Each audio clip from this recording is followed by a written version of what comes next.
All right, ladies and gentlemen, boys and girls, it's 2021, and that means it's a new episode of Taped in the Plastic. This is never going to get old. Before we started recording, John was like, Scott, I want you to say tarped in the plastic again, but in a different way. So there it is. Yeah. Welcome to the inaugural episode of 2021. Yeah, let us kick this off with a nice, spicy, Oh, a cold one for the boys. cold one. And by cold one, I mean obviously Diet Dew. Yes. Me and John are sporting some new matching hoodies today. We are matchers. We have the tarped in the plastic. The new hoodie finally came from Teespring with the tendies and the fries, the meat and potatoes, as it were. It is the meat and potatoes shirt Yes. of your wardrobe. Yeah. Wardrobe, not ordrobe. Wardrobe. Yeah, it's a thing you should be wearing all the time, for sure. Your default. Your Yeah. number one order. Yeah, if it's Tendy Tuesday, it's the day for the tarp under plastic shirt. Everyone, whenever the podcast comes out, they'll go put on their Tup merch, and then they get in their Tup pajamas to get the family together. No. Yeah, we need some fuzzy Tup slippers. This is the next merch item for sure. So yeah, if you want to pick up the shirt, sweater, hoodie, whatever the heck it's called. My wife gives me grief a lot about how I don't know the difference between sweaters, hoodies, zip-ups, and all that. I think it's called all the same thing. Crew necks. Yeah, you do call these sweaters, and I think it's very like European. I don't even know if that's what they call it or Canadians call it that, but it sounds like something like this is not a sweater, Scott. What are you doing? Oh, it's like a hockey thing, right? They call their jerseys their sweaters, hockey sweaters. So, and they're obviously not sweaters. Maybe at one point they started out as sweaters, and they just keep calling them that. I've never heard that, but I've heard we call like stocking hats, beanies, they call them toques. Toques. Toques. T-O-Q-U-E. Toque. I just dropped a big toque in your bathroom before the start of the episode. Anyways, we paid the poop tax to the poop god. If you want this hoodie, it's linked below. You can get it on Teespring. Sizing charts are in the product if you want to figure out what size you need. On to the episode. Starting with the Preamble Ramble. John's got a few items in here. Yeah. As he always does. Well, the first one, I'm sure you wrote this one, Scott. I did not. It says, Scott's a filthy video game slob. That is 100% true. So please share with the class why you are a greasy turd boy. Today, this month is January. I took off making vids last year, and I'm doing it again this year. And so I'm straight chilling. I'm playing just Dota and Total War Warhammer 2. I'm just kind of flip-flopping. I just hit my 100 hours in Dota at the end of 2020, which means that I can play ranked finally. Woo, baby! Yeah, I'm getting fucked in my placements.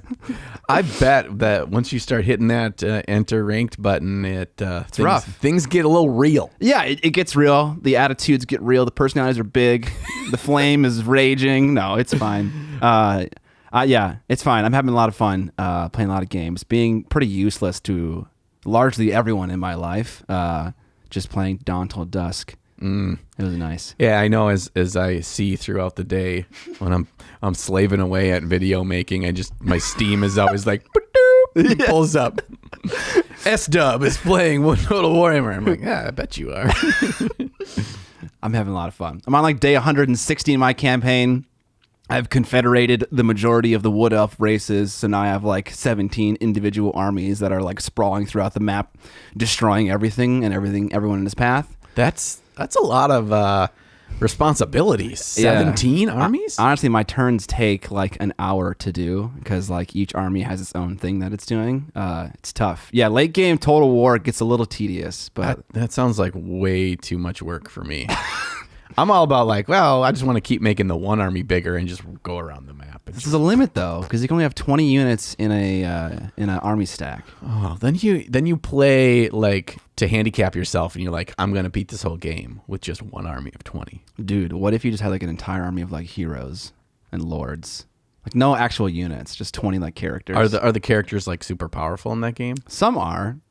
So like I have Naestra and Arahan, which are the twin Twilight sisters of the Wood Elf race, which you would know nothing about. No. Because you're a little...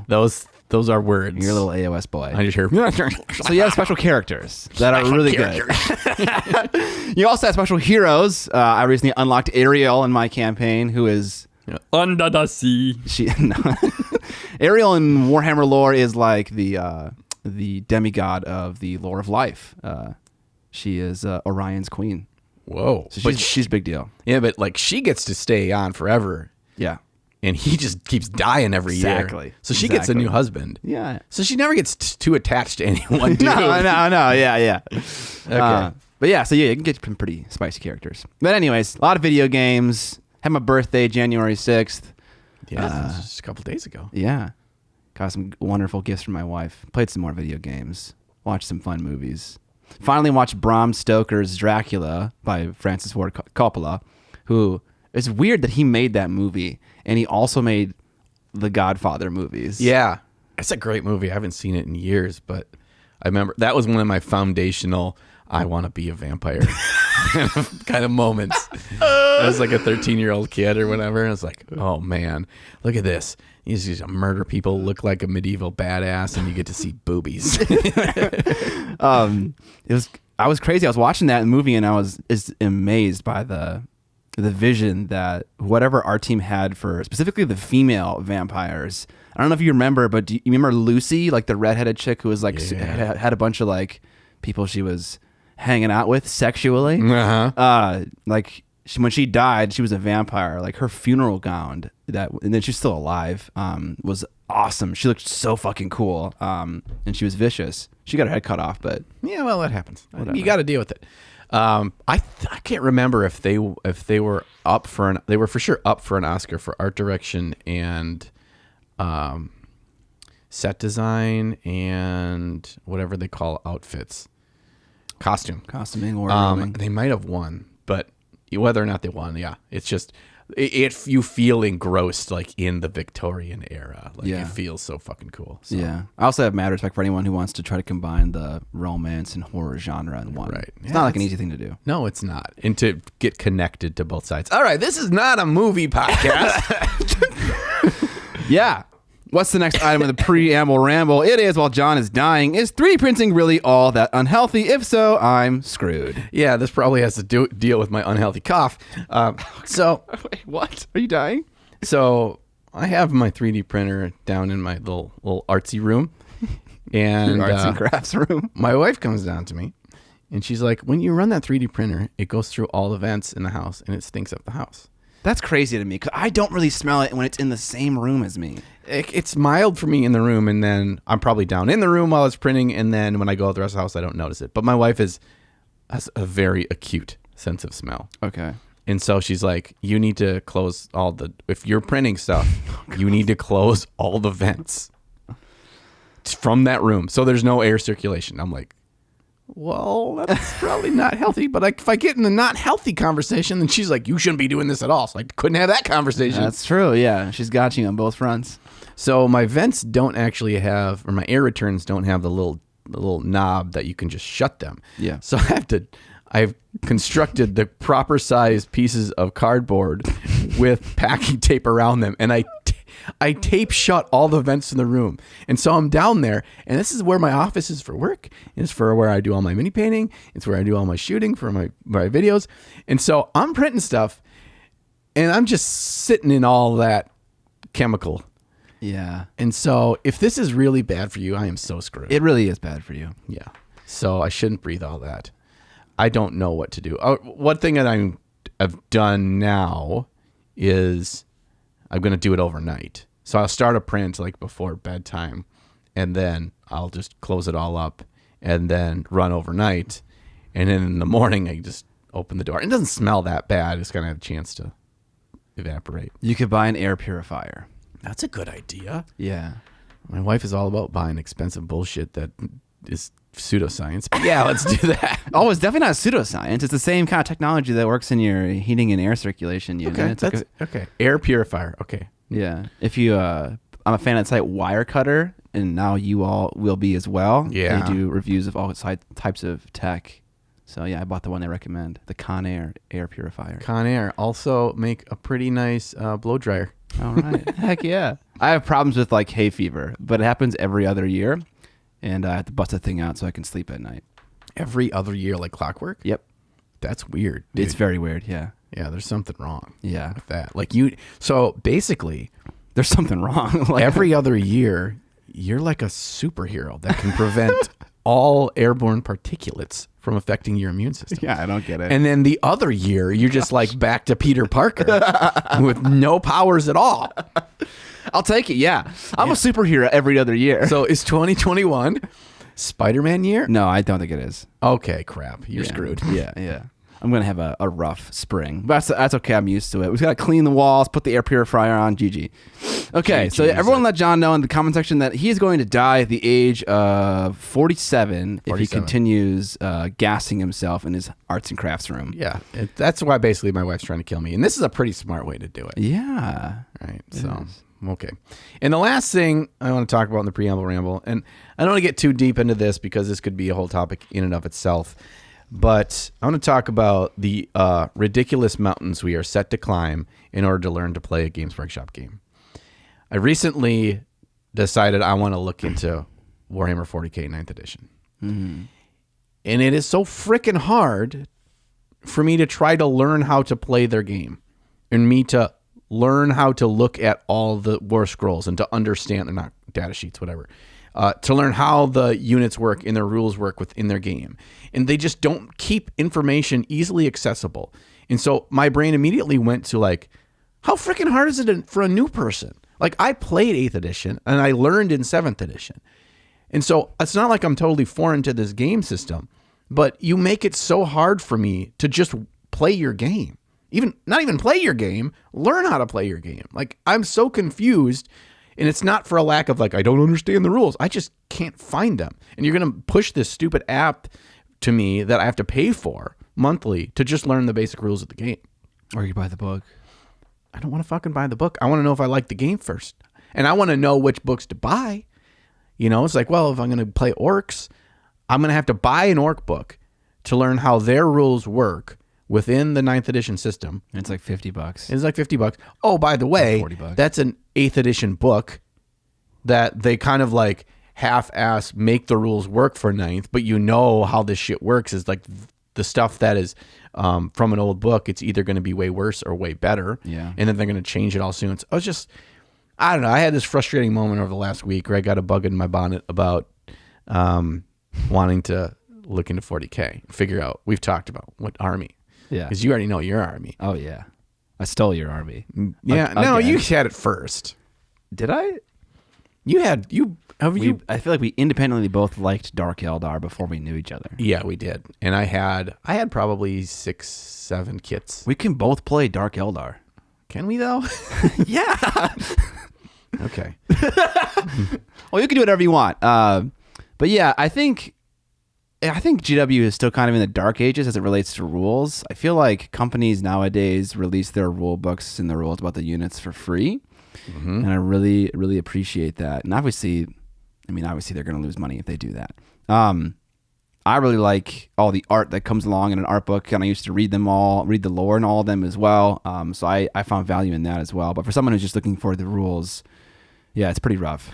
I mean, even Age of Sigmar, they have in their free app, same game company, different game, have a free app that on that app has the core basic rules in a couple of pages. That in those couple of pages, I know the basics of how the game works, how each phase of the game works, how to win the game, blah, blah, blah. And all the war scrolls for every model in their game that are all up to date on that app. Now, it doesn't have all your army rules and all your different command traits and all these other special things that your army has. But you can get a lot better basic understanding of how the game works and how an army kind of functions. And understanding basic rules, be like, oh, this is a pretty good archer unit, or oh, this one doesn't seem as good. Like you can make some general ideas of what you want to play before you have to buy anything. And I'm not spending less money in that game. It's just giving me a lower bar of entry to get excited and to want to buy stuff. Yeah. So pooping on Yuppie. Pooping on Yuppie. Poopy on Yuppie. Poopy on Yuppie. Okay. The official Poopy on Yuppie award of today's podcast goes to Warhammer 40,000. And they have been the recipient of that award most episodes. All right, let's get on from the Preamble Ramble to what have we painted? Did you bring what you painted this time? No, because it's resin printed and it's a lot of little fiddly bits that I've already broken a couple times. Oh, so geez. Okay, yeah. I didn't want to I don't want to send it in. Okay. Is what you painted, is his name Gary? I just realized that.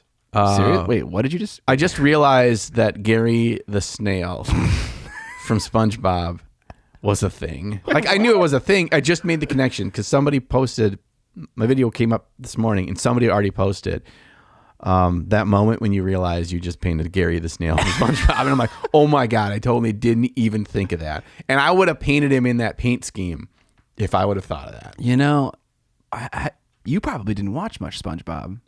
Because you were too old. I watched it as an adult. But not like religiously. Like, No. you're like, all right, whatever, this is a thing. No, I've seen a fair amount, but it's not like my jam or anything. Okay, yeah. But yeah, I know Squidward. You're down with the squid Yeah, I know. in the square. Squid in the square. Yeah, those crusty crab burgers, or whatever they call it. Yeah.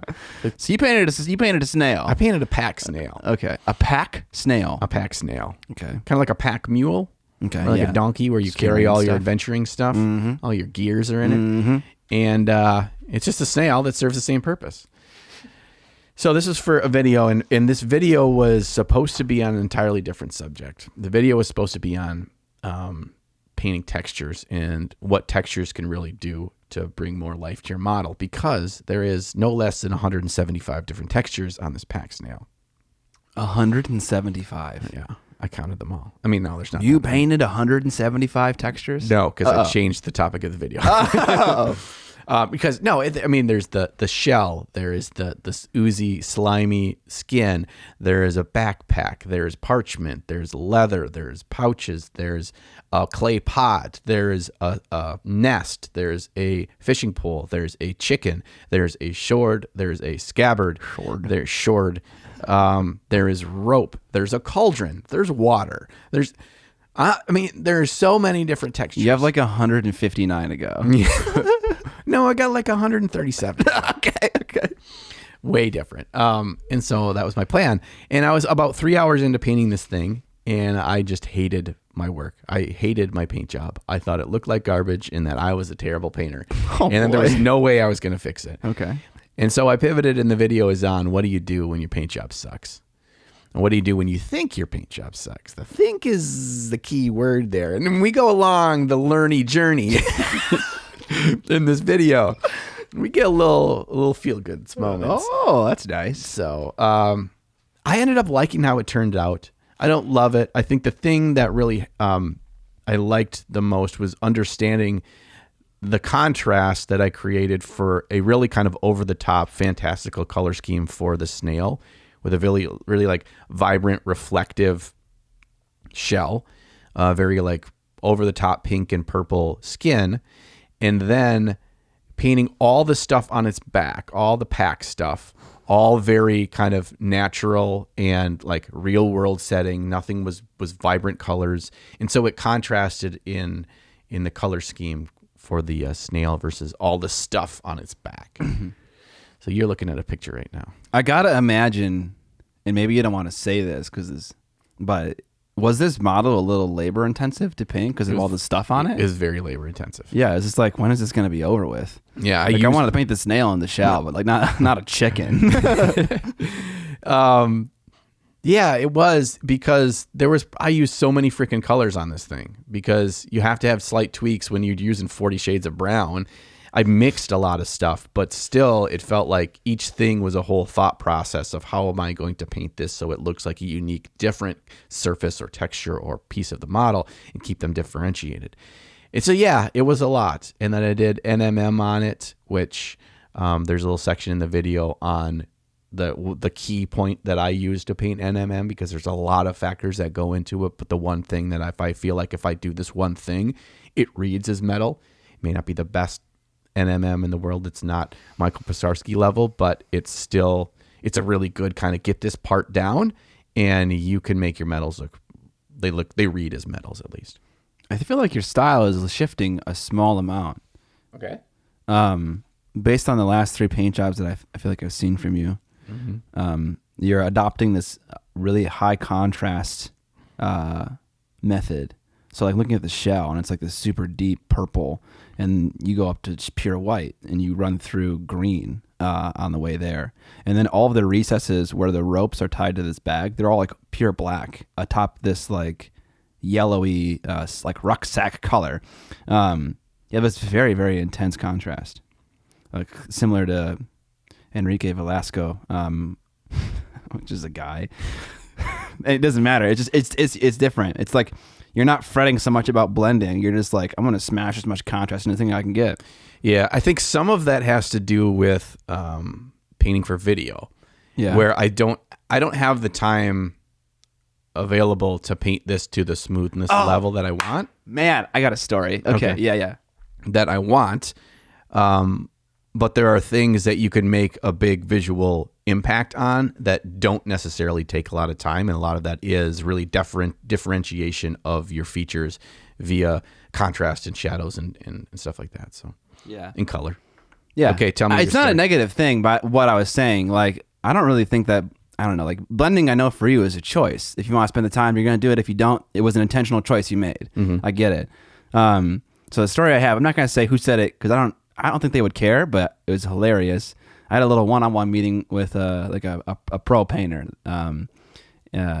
because we were talking about a video idea, and I wanted to reference his work for a future video. And he was like, you know how some painters say fuck smoothness? And I was like, yeah.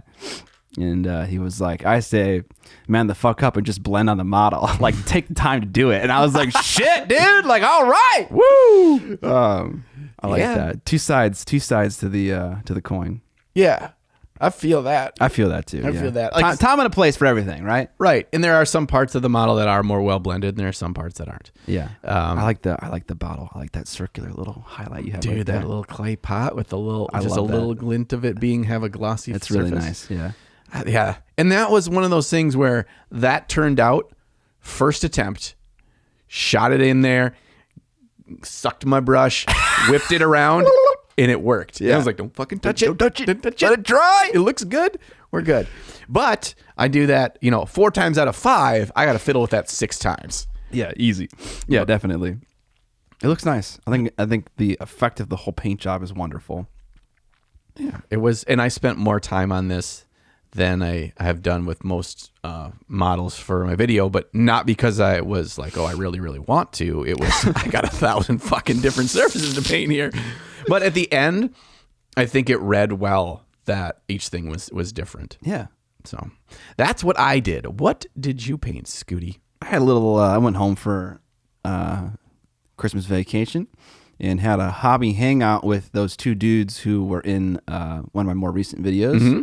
And we did some painting, and I brought along with me Conrad von Karsten, and I finished him. I couldn't finish the base. I didn't have my basic materials with me, but I finished painting him because I'd started him in that 38-hour painting video because he has the same colors as the Blood Knights that I was painting, so I just painted him while I was painting the Blood Knights. But I finished him up, painted all his bat cloak, and gave him all little bat bodies and their little nose, little pink nose, little red eyes, and finished his hair, his swords, and stuff like that. So he's all done. I like how you did the bats because they read. I mean, it's a simple thing. It's like, oh, this is black and gray with some other just slight accents of kind of skin tone, but they read as black. Oh, and it's not so simple to pull off as it sounds. Yeah, to add more depth and more volume because there is a lot of volume with all the wings and stuff that's going on here, even though it's kind of shallow volume. But you still need to have some attention drawn to it. And that's the first thing that drew my eye to this model. Not the first thing that drew my eye to it, but the thing that I really kind of like my eye moved to. And I was like, oh, look at all those little bats. I know, there's so many. Faces. So many little bats in there. It's so cool. Definitely that was the detail. It took the longest to paint on the model. Because there's just so many little bats and so many little wings and little like veins and stuff like. What's like the thing? You got wing webbing. Membrane. But what's like the hard parts that the webbing and the membrane is in between? Like the bones. Does it have a name? They're called like bones, or is it cartilage? What is that? They're giant bat fingers. Yes. Yeah. Okay. The bat fingers. Right. Lot the little details. That's really what they are. They are fingers. If you think of them that way, it's even funnier. Like little connected fingers, dude. Yeah, I painted him, and that was it. I brought along also the vampire and also Skaith's Wild Hunt because we played a game. of You that. played another Underworlds? I got stomped. Quit doing that. So I played the troll team again, and I went for a different tactic this time, which was kill the troll as soon as possible. And That seems like the tactic that they want you to pick that is not going to work. I've tried both. Obviously, I haven't done it like multiple times. I don't know what works best, but it would have worked. Would have. Okay. Except you roll like garbage? I don't want to blame the dice, but again, it comes back to if you invest in a risky strategy and it doesn't pay off, you get fucked in that game. And so, yeah, I got him really low, really early on, and I couldn't seal the deal the next 2 turns, and so he just like killed everyone in my team, and I lost like 10-3. It was fucking brutal. Does he have a healing mechanic to him? No, he doesn't. He's got 7 hit points. He has a 1 shield, so that's like the more likely of the 2 faces of the die, of the shield as opposed to like the dodge thing. Mm-hmm. Really, what I need is just attacks that are cleaving, aka he can't roll shields for successes. I don't have any of those, I don't think. So yeah, to me it sounds like you're talking about the risk reward yeah, conundrum. Yeah, and to that I think you go back to what does your warband do well? Yeah, true.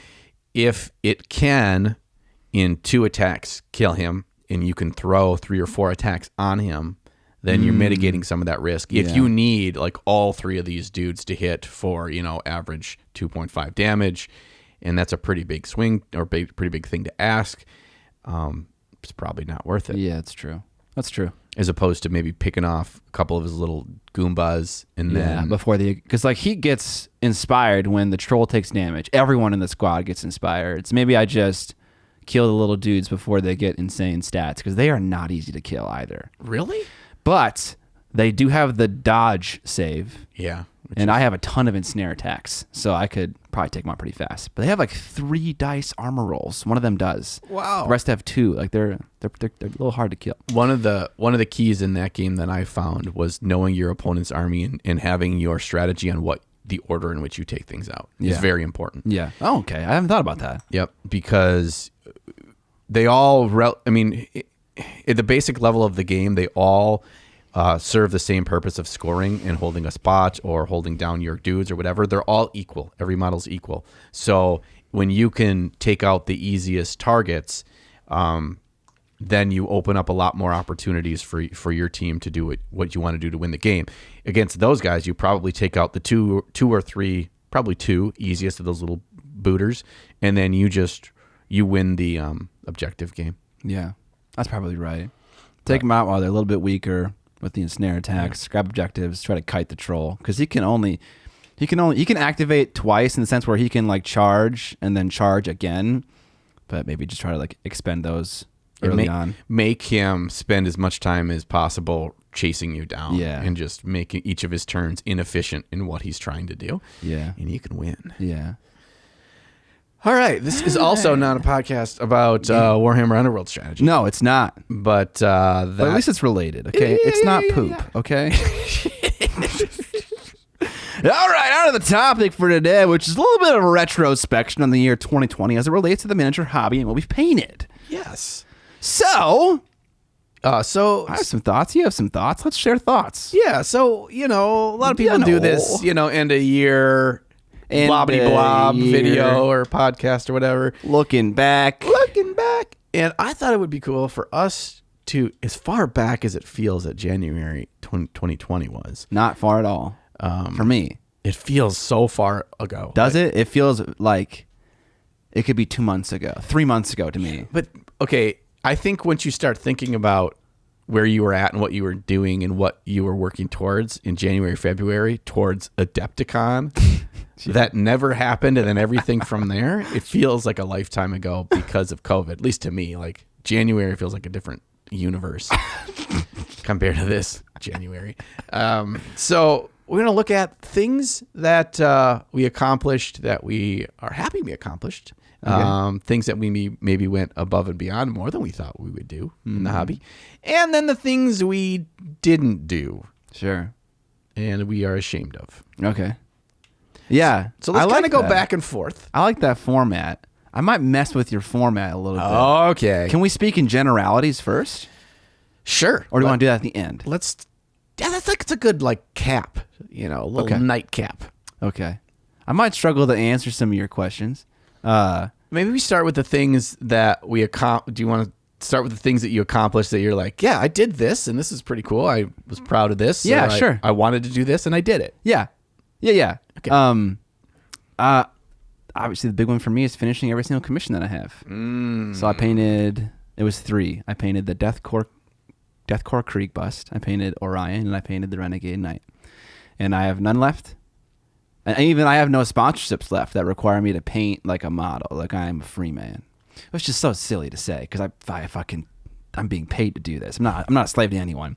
But yeah, I have no painting obligations to anyone left, and I intend to keep it that way for the foreseeable future. It might change, but probably not. Yeah, it's nice to have that option, right? Where you don't have it all hanging over your head. Yeah. It's like that helps you make a clearer decision on future opportunities because you don't have to have the extra baggage of the backlog that's still weighted over you. Yeah. So how about you? Do you have like commissions like lingering? Lingering? I was going to say mingering. Mingering is not a word. No. Actually, the video that just came out was my last one I have scheduled for a sponsorship video where I'm painting a thing that somebody else wants me to paint.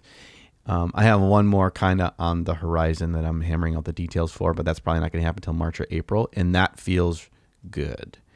I've been approached with a number of just commissions. Can you paint this for me, kind of thing, including the buddy that I painted all of his season 1 warbands for Warhammer Underworlds and all of his season 2 for Warhammer Underworlds.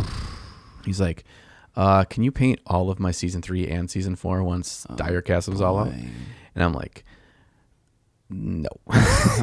That's insane, honestly, that you didn't say yes to that in the first place. This is before I don't know. It was before I was making vids and before the podcast even, and I think you got it done, so who cares, right? I got it done, and it was a fun exercise to kind of test different styles of painting, which has kind of opened up my eyes to different ways to approach that kind of stuff. So I'm grateful for that. But that wasn't 2020.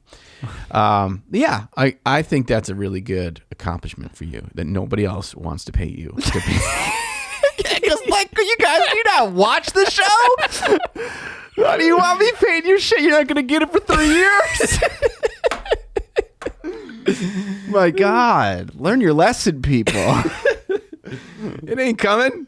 No. It ain't coming. Even if I say it's coming next month, they'll believe me. I'm a liar. It'll get done. History is shown us, but the when is variable. Is highly suspect. Yeah. Okay, that's a good one. All right, way to start us off. Way to get a good lead-off single there for this. My first one of things that I accomplished that I'm proud of this year was I did complete a model for competition.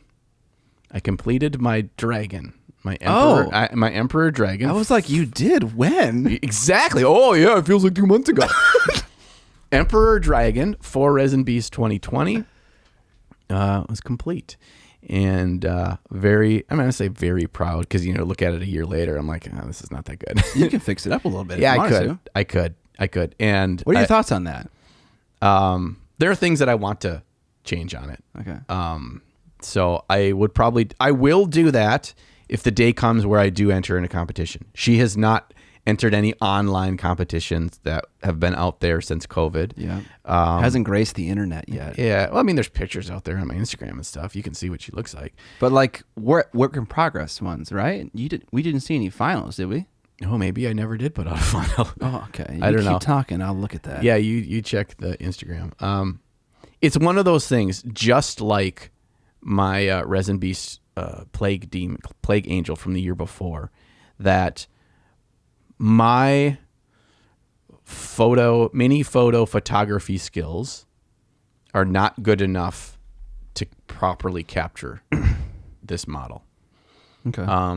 And it's not. This is not like a humble brag. It looks much better in person than any picture I've taken of it. And I'm just like, I don't want to sell myself short after putting 100 hours into this to put pictures out that they're still going to look good. But I'm like, I love how it looks in person. So I want to be judged in person, and I want that good, constructive, hardcore judge feedback on it. And after holding it in their hands and looking at it from all angles and really dissecting it. So that was my big thing there. I got one competition piece done when I finished that up in like March and haven't even started anything yet. But It's quite a thing though. We'll talk about our disappointments in ourselves later. It's quite a paint job. It's quite a model too. Like it's got to count for at least 2 normal entries, right? This thing is huge. Yeah. I mean, it is. You do have finals of it on Instagram. Yeah, and again, see the pictures. They're not bad. It's just really hard to capture something that's that big. It's big, yeah. But yet has so many little details. I find I do a slightly better job of just capturing individual details of certain shots of the thing rather than the whole thing. Yeah. Just like the Plague Angel, I had the same problem with it. I couldn't get pictures that I was really happy with to have that great kind of like money shot of it. Okay. So, and I've learned actually since I've taken those pictures, I've learned a lot more about taking better pictures, purposely from doing it all the time for videos, thumbnails and that kind of stuff. So I've learned a lot of things. So I bet I could take much better pictures now. Okay. So that's one thing I'm proud of. Let's go. I will hit the ping pong ball over to you, Scott. We're still on things we're proud of. Yeah, if you have any more. So that's the thing. I could be dishonest. I could be. I mean, like Yeah, I don't have any, and I feel like the thing I say at the end will kind of like summarize why I could say things like man, I don't want to get into the thing that I want to say at the end though. Can you talk about anything in relation to your army for Age of Sigmar? There's some things to be proud of that you made some strides there. I mean, yeah, but I didn't finish it. You have an army, first of all. It's true. Yeah, so I made it, converted the knights for it, and assembled everything, and it's all primed, and some units are painted, and everything else is at like, I don't know, halfway done about. Yeah. Well, when we played the 2v2 game, everything you had on the table was... almost everything was fully painted. Yeah, the Vampire Lord wasn't. But the Vampire Lord was not. But I think there's still something there because it's not like the same as I have a bunch of gray plastic, Yeah. So, like, okay, that's an accomplishment. And when I think about it, I really liked the little astronaut diorama that I did that was kind of like the love letter to local game stores and also part of Roman Lapat's little tournament that I didn't submit it into because I'm a dingus. So those are all good things that I did. And if I look at them objectively from like a third party, it's like, yeah, that was a cool thing that you did. Mm-hmm. But I just, I look back on it and I was like, okay, yeah, whatever. I feel like I didn't accomplish what I wanted to accomplish in 2020. I don't know why. Oh man, you're gonna have to sit on the Davenport of love here, and we're gonna have to just dissect this. So I mean, yeah, okay. I don't want to be like a sappy person. I don't, need everyone in the comment section to, try to lift me up or anything. I'm not like dying, dying over here. But yeah, no, we'll talk about it later. So yeah, like there are things I've done that are cool. I think. Let me tell you something cool you've done. Well, why don't you? Well, you already did that for my army. Well, I'll do another one because you suck at this part. Okay. All right. So, talking about your astronaut, that reminded me of something that's very cool, and it has to do with two of our lovely listeners, and that is that astronaut. Oh yeah, is on tour, is on a mini painted art tour by the wonderful Walter and Heidi have started up. This is currently in California, a slight mini tour. And I have a piece on the tour as well as the lovely Sam Lenz. He has several. They have 2 to 3. They have a Roman Lapat. Woo! Little museum. Yeah. So it's going to be a little traveling museum that's going to go from game store to game store, and they're doing a great job of coordinating and having marketing for it, and Heidi's taking it to another level. Yeah, as usual. She doesn't do anything half-assed. Oh God, no. All. She's a wonderful person. She's gonna do something. She's a definition of full ball sack. Yeah. Oh God, yeah, dude. I want to see her paint a miniature, dude. She's gonna knock out of the ballpark. Yeah. So she's just taking the reins with this, and in the feedback that she shared, and from people that come in the store and the staff, and exposing people that already are familiar with the miniature hobby, but they haven't really been exposed to the artistic side, or the really pushing it side, or understanding that it's more than just a well-painted Space Marine. And that's really, really cool. So you are a part of miniature history, Scott, like it or not. So I better, you remember Walter broke the miniatures though? Yeah, that's kind of a fun story. Okay, so mine was 3D printed resin, and yours was the tiny diorama on the little garage with the little astronaut. And yours got there in the mail to them in one piece, right? No. Okay, yours arrived broken. The satellite was broken. Part of the tin roofing had fallen off, and I put it in one of my Duchess box, and I cut Kaizen foam in the specific shape of the diorama. Put it in there and put a layer of foam on top, like soft foam, not Kaizen foam. Kaizen's a little bit rigid, but it's stuck. I didn't think it was gonna move anywhere, so I don't know how it broke. But anything can happen in USPS's hands. Right. Yeah, mine did arrive in one piece.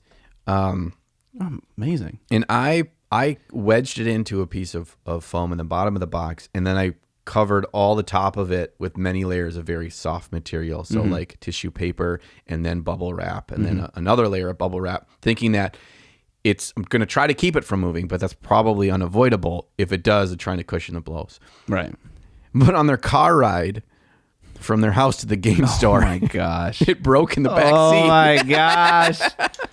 Like, Walter, I did all this stuff to try to keep it from breaking. And I just picture him just like eating a Big Mac and driving down the road and tossing it over his shoulder in the back seat. And I know he didn't, but it's funnier when I think of it that way. They fixed both of them. Walter is a great hobbyist and painter, and so he fixed that for us. Yeah. They look great. The funny, to add even more to that, is he didn't know that he owned those pieces. So Heidi bought them from us as a gift for Walter, but she didn't tell him that because she was like playing like a little surprise on him. Yeah, and she was going to say at the store. She punks him on a regular basis. Yeah. So he thought that it was just we were sending these pieces for this cool little thing, which, by the way, if you're in the Sacramento area of California, Game Castle is the store that has them, I believe. Currently, yep. I've got a few DMs from people who said they saw it and they thought it was really cool. So that's really nice to hear. Thank you for letting me know. But yeah, so he thought it was just for that event, and then he was going to send them back to us. And so when mine were broken and yours broke on the way there, he was having like an aneurysm. Yeah. He was like, holy fucking shit, I am ruining everything. He was scared in the first place that we were sending it to him because this might happen, and then it happened. Yeah. And she had to tell him prematurely. He's like, please stop worrying. Like, you own these things. He's like, oh my God. Yeah. And she got that on video of his reaction. She's like filming all this. Yeah. There, she was filming him. She told him while he's in his hobby area trying to fix, and I see like all the little pieces of the astronaut on his table. And he's got a little mini tweezers and stuff. And she's like, my God. Walter, they're yours. Oh, man. That's so funny. All right. Well, thank you for mentioning that. Yeah, that's cool. There you go. Another thing that I'm proud of is for the first time in my life, I have a fully painted army. Oh, okay. Yeah, absolutely. I have 2,000 points painted. Absolutely. And the flip side of that coin is I painted that army in a weekend, and I haven't painted that many models for the rest of the year combined. Yeah. I mean, it was because of the method you chose. Yeah. It's a funny thing to say for sure. Yeah. But the thing is like, it's a reminder to me that it's totally possible, and you just have to set yourself to do it. If you don't put any kind of restriction on yourself or any kind of guidelines or any kind of goals for yourself to do such a thing, it just won't happen. That's true. If you just say, well, I'll get it done over the course of time. Yeah, that's never going to happen. Yep. At least for like me and probably for you as well. No, it wouldn't happen. So I still have other units for that army I still want to paint, but I know my scheme. The only struggle there is Catacross, because I want to give him a little extra love, but as each day goes on, each new spoiler of potential Age of Sigmar stuff happens, and each cool new model comes out that I purchase, I feel myself slipping away from poor Catacross.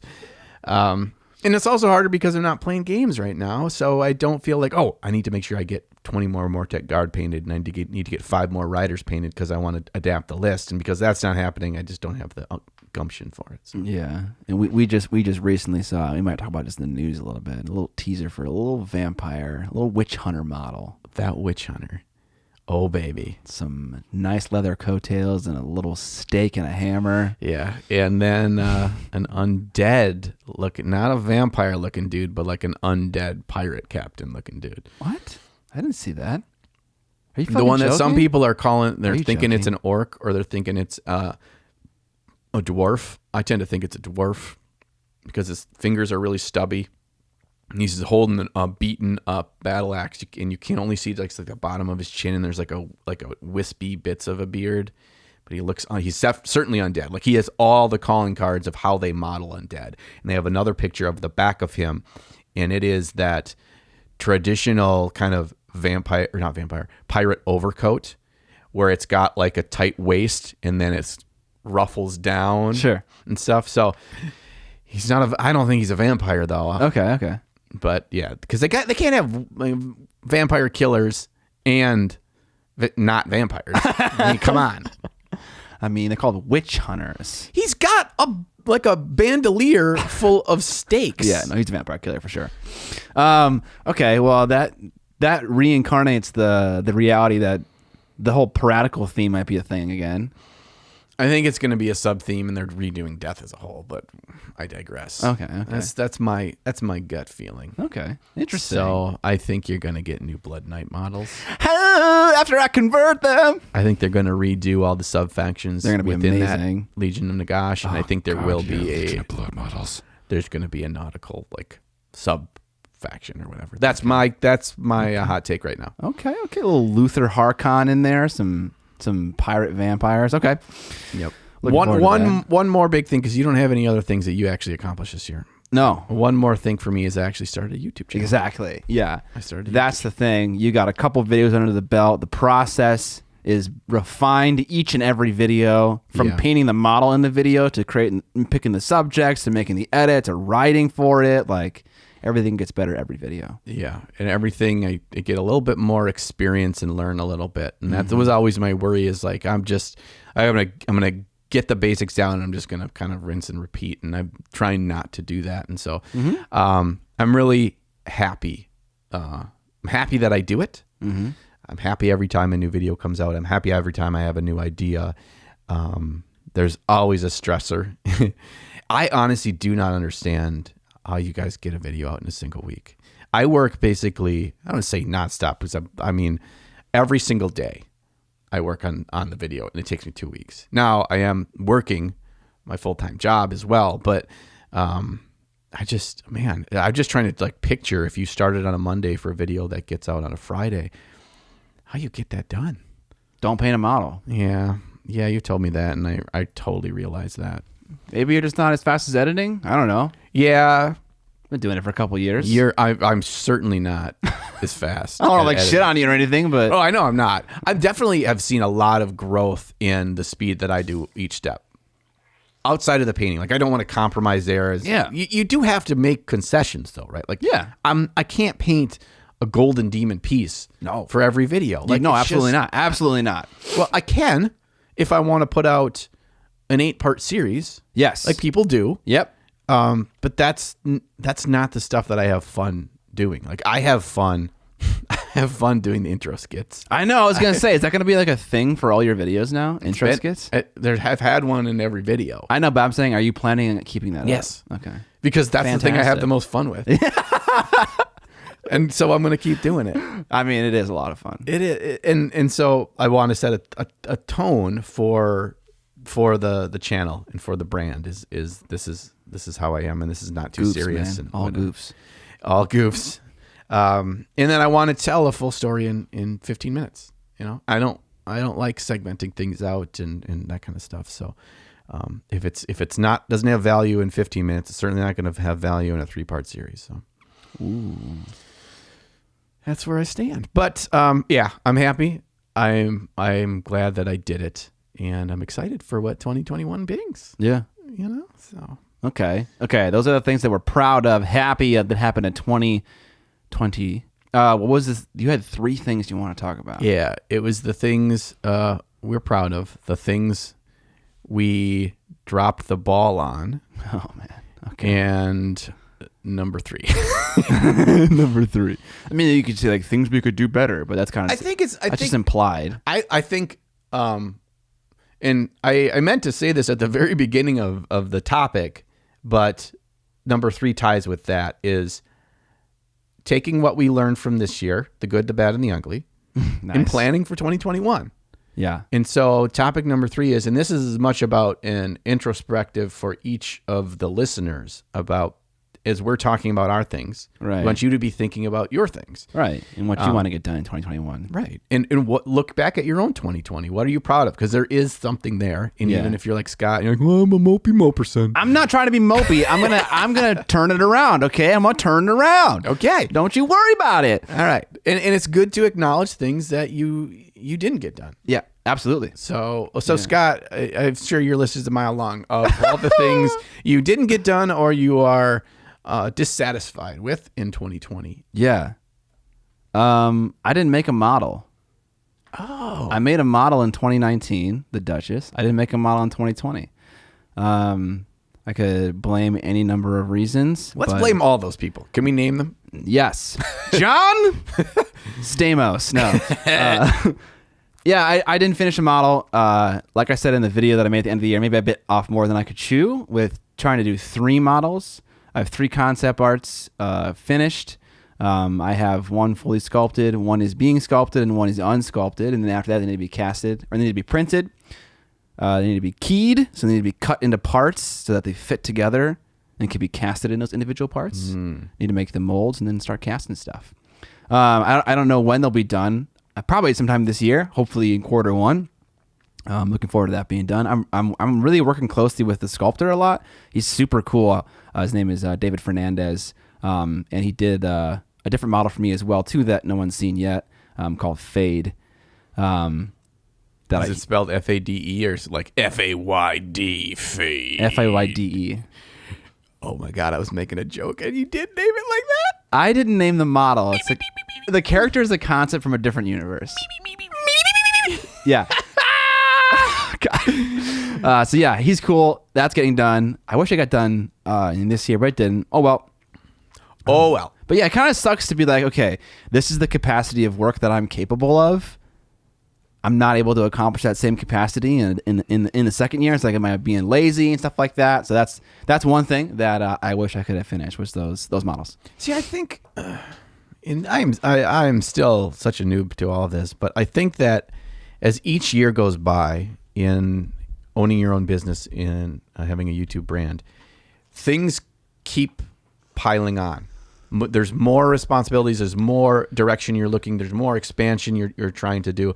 And for the most part, other than the direction that you've taken, which you need to take because you can't just keep piling. There's not an infinite number of hours in the day. Sure, yeah. You just can't. You get to a point where you can't handle more things, and something will drop. Yes.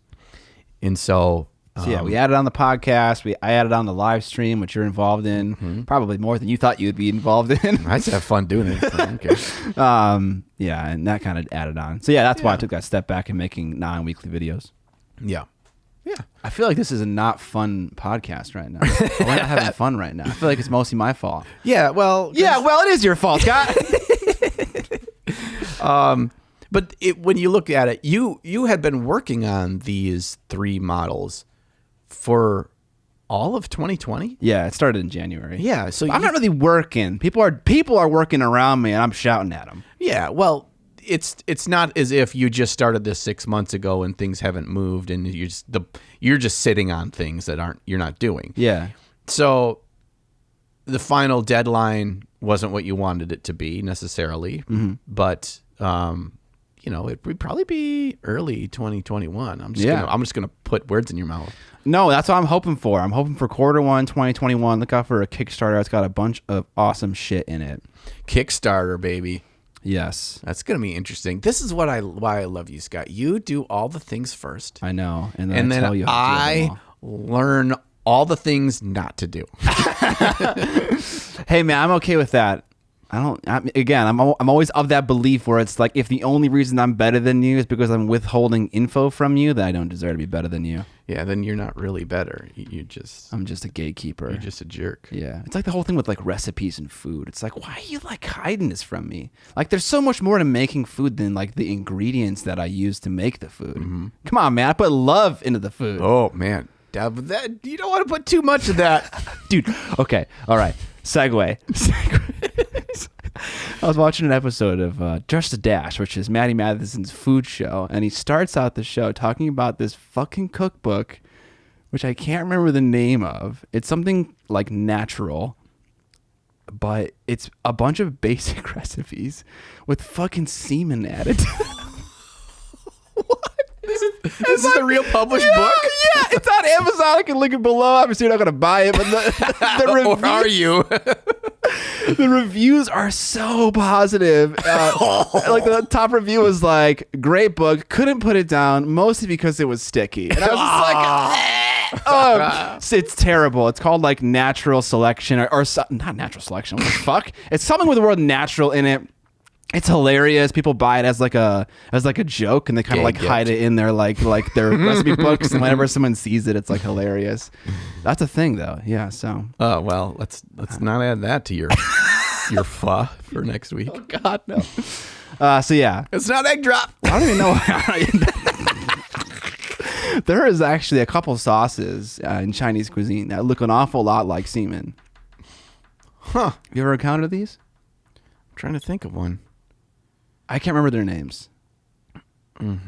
It doesn't matter. I don't even know what we're talking about. Putting love into things, I think. Yeah. But what was before that? I don't know. You tell me something that you regretted. Something that I not regretted, but like something you wished you accomplished. I wish I had accomplished. Yeah. I never painted a golden demon piece. In fact, I never even started painting a golden demon piece. I have a sculpted kit bashed model. That's I think I even did that in like 2019. But I feel like I haven't even seen. Because we worked on it together one time. It's my grotesque. Yeah. And I'm just like, I know that Golden Demon didn't happen. Yeah. But I feel like I haven't painted a Games Workshop model to competition level since my first crystal brush.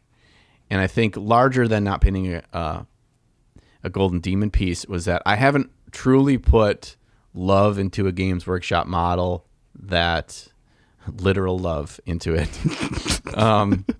since that time. And there's so many amazing models, and I painted a lot of their models, but I just want to paint one really, really well. And I just didn't do that this year. And it's like painting and keeping your, keeping your skill set up is about continuing to do a thing. Right. And painting in general is part of that, but also repetition of painting to a standard that you're trying to improve at is another. And overall, I don't think my competition level quality pieces I have put enough time into in 2020. I just didn't flex that muscle enough. Yeah. So there, I feel terrible now. This does suck. Let's not do this. I was talking to Christoph, who has a Patreon that I recently joined, which I guess that's kind of a story that we could talk about because I've never paid for a pro painter Patreon thing before. And I painted for Christoph, who's Eastern European. I don't know if he's Polish or if he's Russian. But I put the Duchess box art for him to give me feedback on. Mm-hmm. And he gave me some great feedback. And then I asked him the question that no one wants to ever answer. And I was like, what's your average paint length? Like, how long does it take you to paint an average paint job that you do? And he paints all display models. He doesn't paint any gaming stuff. And he's like, well, I paint pretty much every single day of the work week, 6 to 8 hours every single day. And it takes me 3 weeks. So 7 hours a day on average, times 5, 35, 70, 105 hours per paint job. And I was like, holy shit. Like, yeah, I can't do that. Oh, I can do that. You can do it. Yeah, you can do it once. I can do it. You can do it once or twice a year. But when he's doing it, that's all he's doing all day, every day. Yeah. And he's probably taking photos and writing things down because he makes little guides on his Patreon. But yeah, dude, But yeah, just it's a lot. doing It's a lot of time. the write-up stuff is got to be a pain, and there's varying qualities of the Patreons that I've seen on those. It's But, hard to like while you're painting, stop and take a photo. Yeah, I'm terrible at It's that. like where, because like it's so hard to know when a step has gone by because it just kind of they just flow into the next thing. Yep. Nothing significant happens. Like I guess in my paint jobs at least. Yeah. To me, it's the dissension of the visual learning. Is this like a college course right Yeah, here? yeah, The yeah. dissension of the visual learning. That sounds so official. I'm just pointing at a picture of a brain Yeah. on a whiteboard. Yeah. You're swatting the fucking thing. Yeah, in like the like a German accent. The dissension of the visual learning. Yeah, you're a philosopher now. Yeah, I just pictured that dude in DuckTales. That's the old German accent duck with the lab coat. Anyway, between the visual learning and then describing it in writing and making those connections clear from a single picture to a description that is trying to describe a physical act. Yeah. Because there's so much in higher level painting that is on the minutia of physical activity. And to put that into words, I'm just like, oh my God, you gotta be good to be able to describe something in a way that is both relatable and understandable and accurate. Yeah. I think I said this in the past, but related to that, I'm so surprised at how the writing skills that I learned in high school are like helping me right now to construct thoughts in a way that's cohesive. Yeah, absolutely. And I think it's a difference. There's two different kinds of writing skills, both of which are valuable. There's the writing skills that you use when you created the PDF, digital PDF for the Duchess, as opposed to the writing skills that you use when you are writing a script for a video. They have a similar foundation, but they are entirely different things. And I think that's something that I have a lot of real world experience on doing that, and that's why I like and I'm more comfortable with writing for script for things I'm going to say, to try to make it sound like it's just us talking and it's just me walking through things instead of a very obviously written piece of paper. Okay. Yeah. Okay. So it's like the difference being that a video or a thing is like a complete arc beginning to end, whereas this is more just like info.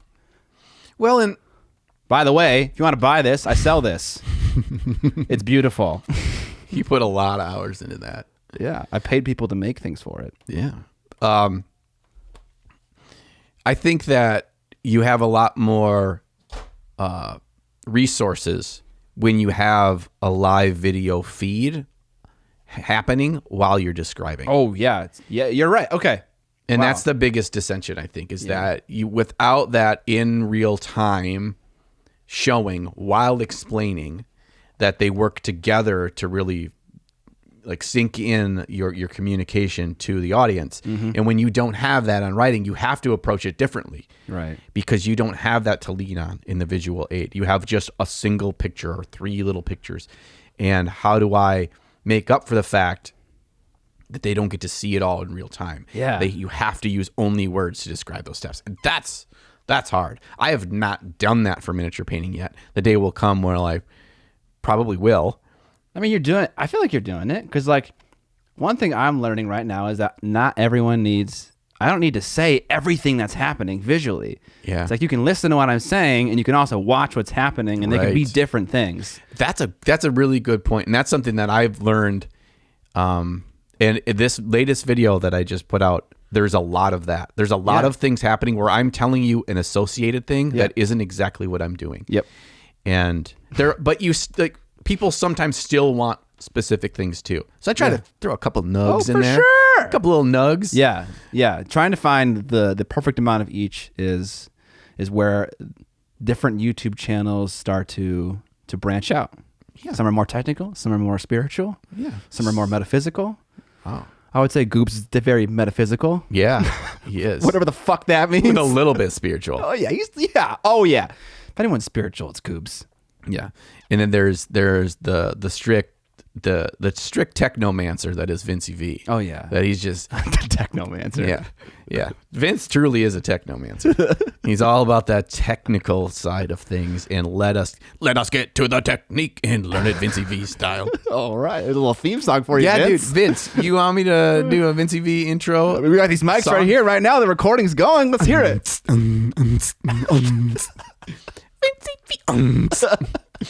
Dude, we can make this intro song and you can put it on every single one of your 72,000 videos. You need to go back through each of them first, and you need to add this and then re-upload. You can do it with YouTube. No, you can do it. You can add in an intro. Boom! So simple, Vince. Easy. God, we're just I helping. feel like every single episode we talk to Vince. It's because we love you, Vince. I know you're listening right now. Yeah, we know he's going to listen, so that's why Vince consumes the internet. Yeah. So if there's ever anything that you want to learn specifically on painting a certain thing, a certain way, a certain color, a certain technique, Painting red leather that is worn 17 times by a Victorian count. Google that. I'm like an old person. YouTube that with the name Vincent Venturella. Or just Vincey V. I wonder. Or just Vincey V. Hey, I'm going to put it into YouTube right now. Okay, yeah, just do a little search for Vincey V. Vincey V. YouTube, and then you'll find a video, guaranteed. Vincey. While John's doing that. He's not the top. Did you say something that you were sad you didn't do? I didn't paint enough competition quality. Okay. I painted the dragon, and that was it. I agree. That was the same thing for me as well. I started Drazar. I put, I don't know, probably like 50 hours into it. Looks good. I'm really happy with the paint job. I just didn't finish it because I lost all of the footage for it. And that really was a bummer. That really was a bummer. I was making a video where it was like, how long does it take to paint a model if you're really trying hard? And so I've already said this in the podcast before. I like wrote down every single hour I spent painting that model, and I recorded a lot of it. And yeah, I lost it all. That sucked. That's a really good video idea. I should do it now that you lost all the footage. I mean, I feel like I'm still gonna do it. That's fine. You can do it too. I don't fucking care. Let's collab. Let's see how we can see who takes longer. Oh, right. You can't beat this.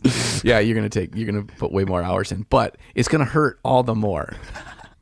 There's enough of the model left to paint it and still make a great video, and that could be like a little funny story.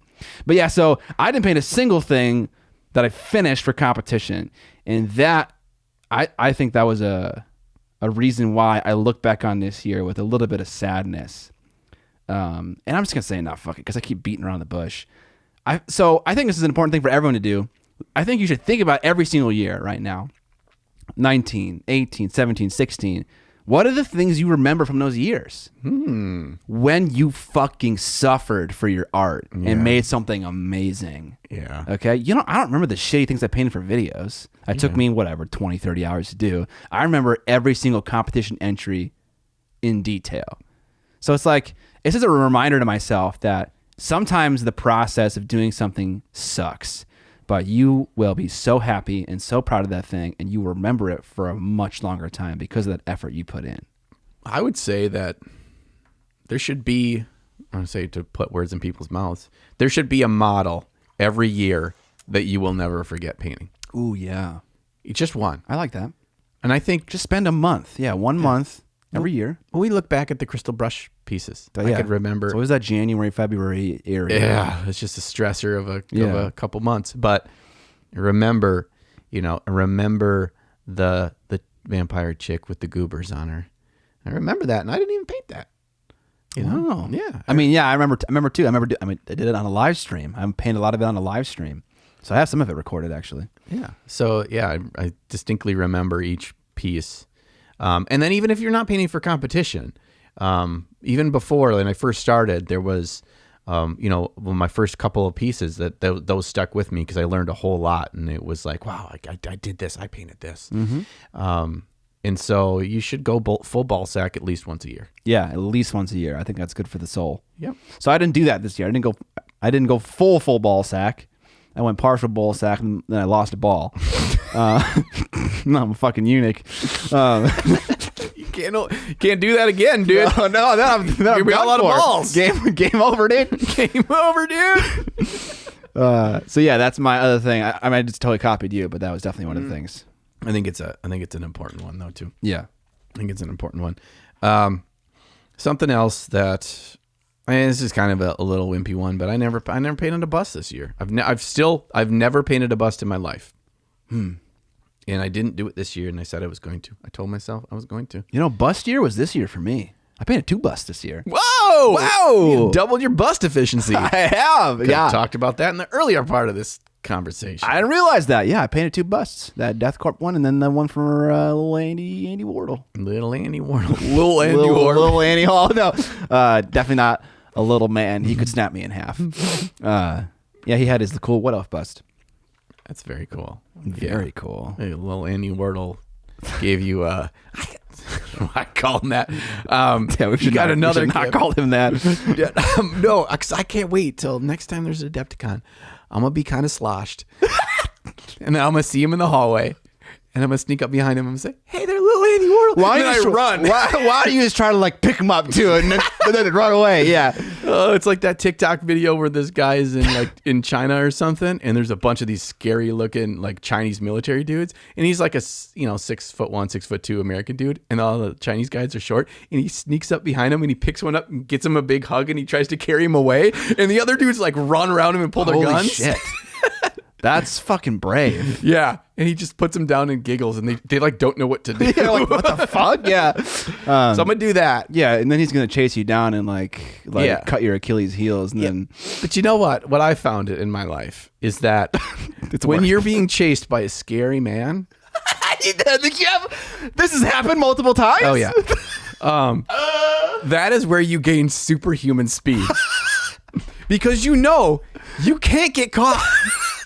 If you get caught, it's game over. Yeah, it's game over, man. You're gonna lose the ball again. Yeah, dude. I could probably beat the world record if I like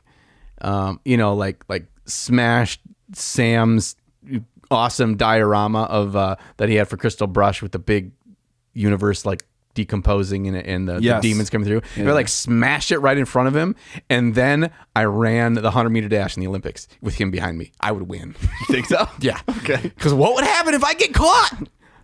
I'm dead. Yeah, probably. I would never do that. But dimensional rift, dimensional chaos. I think it's dimensional rift. It's something dimensional. Yeah. I would never do that, but I'm just saying, if I pick up Andy Wardle and kind of like just give him a shimmy hug and be like, "Oh, Andy Wardle," and I put him down, and I run, because then his instinct is to run after me, even if that wasn't his plan. Yeah. I'm in trouble. Just I can't not do it now. Do it when I have a camera on me, okay? Okay. Because it needs to be filmed for the internet to see. Oh man. I'll put a mic on YouTube so we can hear the whole dialogue. Oh man. Okay. All right. I gotta forget. It's gonna be ruined if Andy listens to this episode though, because he's gonna be on guard. Right. It's gonna be when least expected. Because like I'm gonna come up, I'm gonna juke him, and I'm gonna pretend I'm gonna do it. I'm like, "What's up, Andy? Just kidding. I love your work. Hey, what's up, dude? You're an awesome painter, man. Did you bring it in Crystal Rush? Yeah. Oh, just can't. It doesn't use it anymore. Oh. What do you got in the case, bud? All right. Catch you later. He's just gonna be like on guard. Yeah. He's got a karate pose. All right. That diverged real quick. Okay. Okay. So you said busts was something that you were you wish you painted more of. You didn't paint any this year. Had one for the mom. When's the mom's birthday? May. Oh, you got time. At time. I think I want to do that for a video too. Okay. I don't know what the video is going to be about that people are going to think are interesting, because it's going to be I painted a gift for my mom. Yeah. Period. Yeah, dude. I've been wanting to make a video about gifting someone a thing for the longest time. I've never done it. Yeah. But yeah, that's just feel good right there, man. Yeah, dude. I have one feel good video it's a more sad feel good, so I might have to hit that up again with the feel good, positive feel good. I mean, that was also positive, but I mean, it wasn't that positive. It was sad. It was sad. Everyone was crying. Everyone was cutting onions in the comment section. Oof. Yeah, dude, just buy paint. I think for your mom, hide a little camera when you gift it to her. Maybe wear a lav on you so you can pick up what she says as well. Yeah. And then gift it to her. If the footage is good, use it. If it's not, don't use it. Yeah. Okay. That's my plan. She won't see it coming. No. I'll like implant cameras in her or all around her house. Yeah. And like security cameras of all the different angles. Just get a little glasses cam. It's right in the middle. I just gotta go. Your glasses changed there, John? No, it's just a GoPro on a headband stuck to my forehead. I'm like, This is a new thing I'm trying. don't worry about it, Mom. It's for work. Why can't you bring her to your house to give it to her? Yeah, I could do that too. Okay. I can just set the camera up in an inconspicuous space. I need to buy a teddy bear so I can put the camera in the teddy bear. I imagine you have a camera on a tripod in your little room all the time. Yeah. I need more of those though. Yeah, but you need more of those. I need more cameras on tripods. I need more cameras on tripods. Yeah, because I had it down there. I'm like, oh, your gift's down here, but because she wouldn't notice like camera with the mic arm that's on my my painting desk, and I could just have it swiveled facing that direction. It doesn't make any lights or anything. It's inconspicuous. Yeah. Okay. Good. And I can control it from my phone. And just be like bloop, bloop. As long as it doesn't do that sound, then she'll be on to me. Yeah. All right.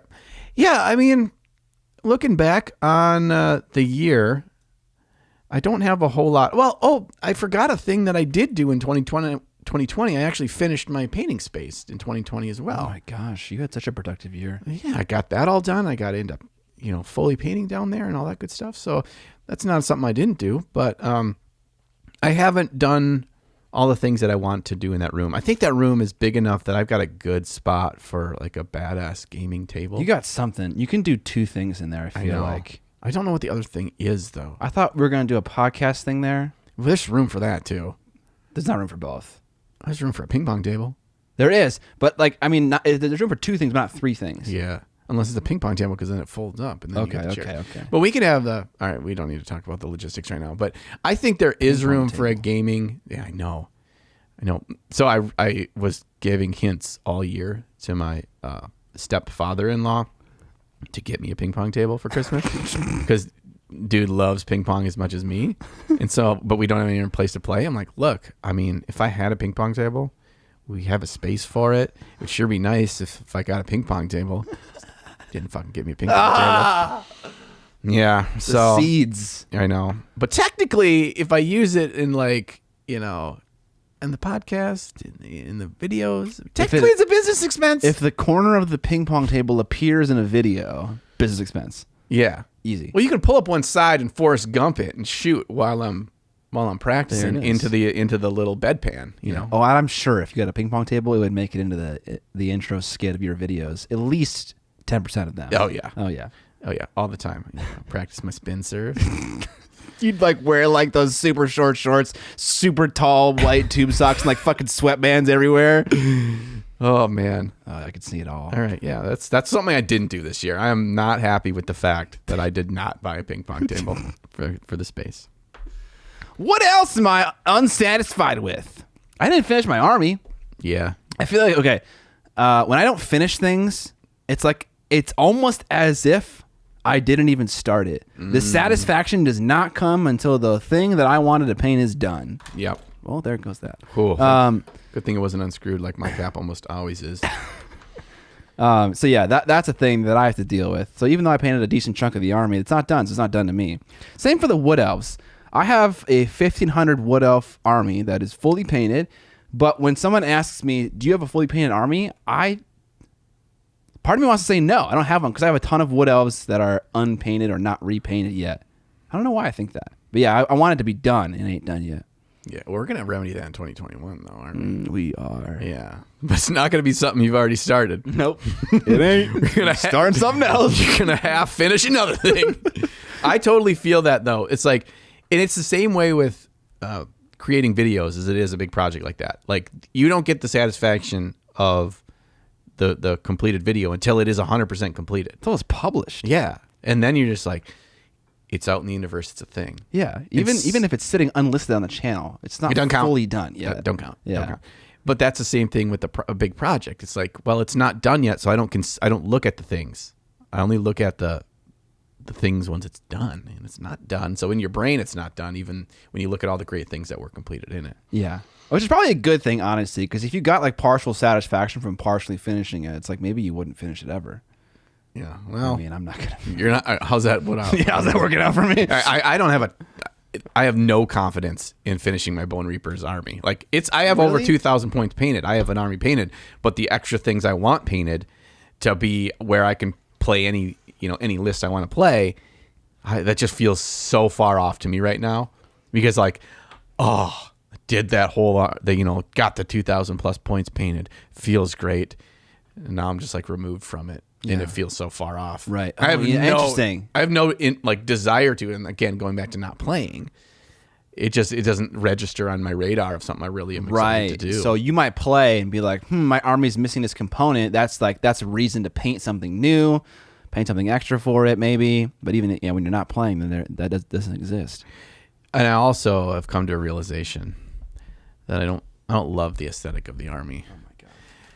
I was under this. I really want a cool death army that I love, that's new and everything. And this was that. But the more I do it, the more I'm like, I mean, they're kind of cool, but they're not cool. So I'm not just like, I want to set up my toys on a table. Not like that. Especially with there's always that little. Does that army exist? A little carrot of future death army that makes me wonder. Does that exist for you? That army, does that currently exist? Is there a current range? The one that makes you super sweaty, yeah. No. Yeah, that's what I'm saying. No, it doesn't. And it's not this as much as I convinced myself it was. Yeah, and like Vince keeps saying, we got to get you an army. And it's just like, Vince, do you have any power over this? Or are you just filling me up with nonsense right now? Yeah, I feel like Vince does. I feel like Vince is like the hidden VP of GW. Yeah. He's like, look, I'm not gonna tell you you're gonna like a thing, but you should like it. Yeah. You're gonna like it. Yeah. Sometime mid 2025, you're gonna feel warm feelings. Yeah. It's like, what does that mean, Vince? Yeah. There's always the option to make the thing that excites you the most. Yeah. And when I say make the thing, I mean like you taking those Night Haunt horses and putting Awesome Rider and kit bashing your version of an army that excites you the most. Yes. Kit bashing is a thing. That is awesome. But it just sucks when you make a kit bash and they come off a unit and it looks fucking awesome and you're like, God damn it. Yeah, but yours will always be unique. You will be an individual snowflake. Okay. Yes, that's true. You have to lean back on that. So, well, great. Yeah, but then you got to pay twice as much money to get all the stuff to make your army, unless you make a cheesy video like Scott and show how you did it in $50 instead of $100. That was cheaper. It was cheaper, but it's only because that kit is ridiculous. Oh yeah, on its price. The Dark Elf one, yeah, it's $33 for 5 dudes. Yeah, and you can sell the cold ones for $10. Well, the Blood Knights is the biggest thing. The Blood Knights are $100 for 5, and that's just, it's ridiculous. Ridiculous. So isn't that a spell in Harry Potter? Yes, it is. Ridiculous. So yeah, I mean, we're gonna spend any more time on how sad we are about our armies. That's okay. What are we gonna do in 2021? Yeah. I'm gonna start this off. Let's get it. Get to it. I'm gonna paint one competition entry. I don't know if it's gonna be Drazar. I don't know if it's gonna be that nice Sea Elf. I bought that book, by the way. You did? Yeah, I bought that book. I'm gonna read it. Like an actual book or an audio book? An actual book. I'll be on an airplane at some point in the near future, and that is where I read my books on airplanes. That's a great. So I'm gonna read. Time to do it. I'm gonna read that book. Anyways, yeah. So I don't know if it's gonna be that. I'm gonna paint motherfucking competition entry. You're gonna paint a competition entry. Back to you. All right. One thing I'm gonna do in 2021 is also paint a competition entry. Damn it. Sorry. I can't not say that. That's fine. Because whether it's going to be for Nova, whether it's going to be for a competition I don't know about, maybe that's kind of a key to this, is part of my reasoning, in whether it was subconscious or not, for not painting competition stuff was the year that 2020 was or ended up being. And there wasn't competitions. And that's my drive. Like, if I'm all about having a pinpoint, a goal, a deadline, a set thing that I'm working towards. And without that, it just faded away. Yeah. And so I need to remedy that in 2021 and not be reactive, wait for a thing to happen for me to be able to paint that, but just say, I'm going to do this. It's getting done. Yes. Deadlines help a lot getting things done. So that makes sense why you might have not got done as much as you want, because there were less deadlines. Yeah. And then I look at people like what we'll talk about in our favorite miniature of the fortnight and the things that they did for competition. The competitions did not happen, and I'm like, I feel like such a lazy POS. Well, you did the dragon. I did the dragon, but I did the dragon before before Adepticon, which was before coronavirus. So it was the dragon was for an event that had a deadline that I was working towards. They did it knowing that there was no understanding of when a competition would be. Okay. I need to be like those people. Did they though? I they thought were Ben quite did it for GD in 2020, which is the thing that we were going to. And then now that the next one got canceled, he's like, fuck it. I'm just going to put this on the internet. I don't know. I think it was for one or the other. It might have been for 2021. Okay, yeah, we don't know. But either way. But anyway, and he's not the only one. There's plenty of people that have released stuff that they had been working on or that I would have guessed it was for competition, some really high-level stuff that they just, it never happened, and they still got this amazing piece of work done. Yeah. So, I'm just piggybacking on you there. Oh, Kyriakos Simos. He was the other one. Yes. That Greek. He paints like one thing a fucking year, and it's amazing. Yeah.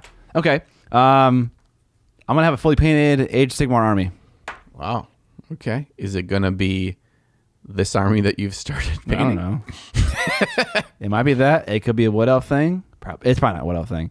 It's going to be Legion of Blood, or it's going to be a new vampire unit army that comes out. Okay. A vampire army. Specifically. You're just gonna be dropping Benjamins if that stuff comes out. Man, if GW makes... if they make what I want, I will buy a fuckload of it. Okay. That's my next thing. Okay. That's it. Okay, an army. Age of Sigmar army. Age of Sigmar army. Okay. I am going to... I don't know. I am going to improve on what that looks like. I don't know yet. I am going to improve on my YouTube channel. I'm going to become a better content creator. I am going to be consistent in my videos, and I'm gonna bring down an apocalypse unlike you've ever seen. Be specific. I don't know though, because it happens naturally. You get better. I know, but like I'm going to continue to at least put out 2 videos a month. Okay, that's the schedule that I'm on. It's every other Friday I have a video out. Okay, I'm going to do, but I don't want to just say I'm just going to keep doing the same thing. But I don't know if I'm going to be in a position in 2021 where I can put out a video a week. I don't know if I'm going to be able to live stream. I don't want you to, no, don't promise to do extra work. Yeah. But be specific about how it's going to improve. Oh. So what does that mean?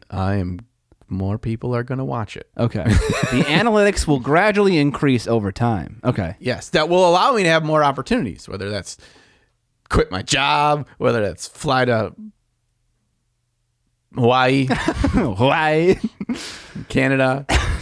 We should do something about our classes. That's a good one. Oh yeah, okay. Well, if the world's back to normal and we can travel normally, yeah, we're gonna do 3 to 4 classes in 2021. Yeah. Speaking of that, Chris from Broken Anvil said that in their studio we could host a class. Oh my god! In their studio. And he's like in Portland, isn't he? Mm-hmm. Oh no, dude! Oh man, he's nearby a really cool YouTuber that I really like. Yeah. So that's gonna be cool. And somebody else that I can't talk about yet was willing to host us for a Canadian.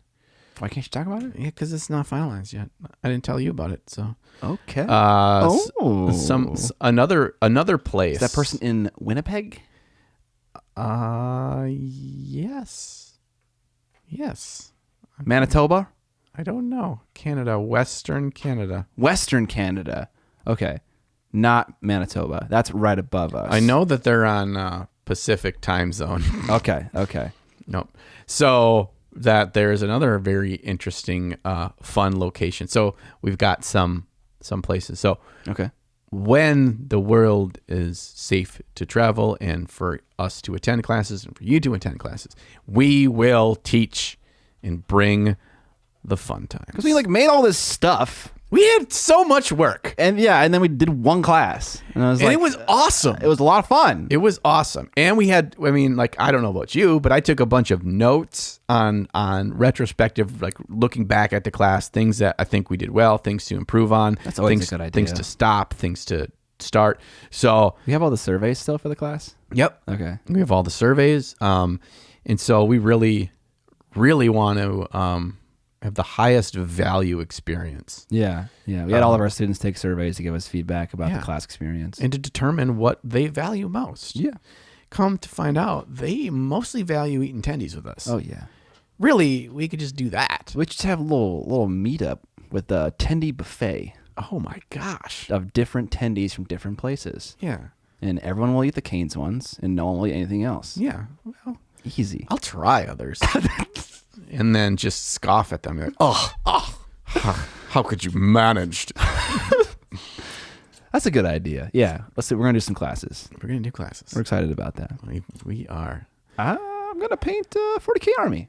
You're going to paint a 40K army. Yeah. I'm going to have a 40K army and an Age of Sigmar army done in 2021. Oh, man. How about you? I'm going to paint a 40K army. Strange how that works out. Yeah, it's funny how all those things kind of line up then. And going back to the Preamble Ramble, me pissed off about learning the fucking game. Oh, yeah. Everything is coming together. Yeah, you see where all these stars are aligning. Because I want to know that the army I pick is not going to suck balls. And you don't trust anyone else to make a list for you. No, I don't. We had this discussion. So you guys can all learn about this discussion. Is Scotty and I had this over chat earlier this week. And I'm like, I'm pissed. I'm telling him how pissed I am about trying to figure out what's good and how the rules work and everything when you can't find it for free. And he's like, I'm like, how do you do it? How are you going to like make your Dark Eldar army and figure out your list? Who made my Legion of Blood list? I made your Legion You of made Blood my list. Legion of Blood list. Don't expect me to make your 40K list. I mean, you're kind of figuring it all out right now. Right. Who are our 40K friends that really know 40K? Oh, man. Saying that right here is going to make them, everyone's going to be like, are you our 40K friends? can you make me a try-hard list that will kill anyone? You can. Please. I want to play orcs. Really? I do. Okay. They have so many sweet vehicles. Oh, yeah. Oh, my God, yes. Oh, yeah. Like, they got, like, Like fucking race cars. Yeah, dude. They got, like, 4 different kinds of race cars. Their bomber jets are amazing looking. Dude. Oh, yeah. They're awesome. Gaz Cruel Thraka. That's awesome. I actually, too, when I was drinking the other night and texting you, I ordered their special made-to-order new orc model. I don't know this one. Yeah, it's like you can only get him for the next like week or something, and you can get him in stores, in the GW stores. Okay. But he's a new sculpt of an orc, and I think he's just like a boy or something. So this is a real thing. Like, this is the army you've selected. Originally, it was Gene Stealer cults, which I'm a fan of. Yeah, it was okay. It was like aesthetically, I'm probably most drawn to Chaos Marines. Okay. They're just looking at them via box art, sculpt stuff. Very cool. I already have like 1,500 points painted of Death Guard. Yeah. And they're getting a new book in like a week or two. But I already have like everything I own painted of these guys. And Okay. I don't want to do that again. And it's like I'd have to start all over because I want to make it a true 2,000 points painted start to finish. So I don't want to do that.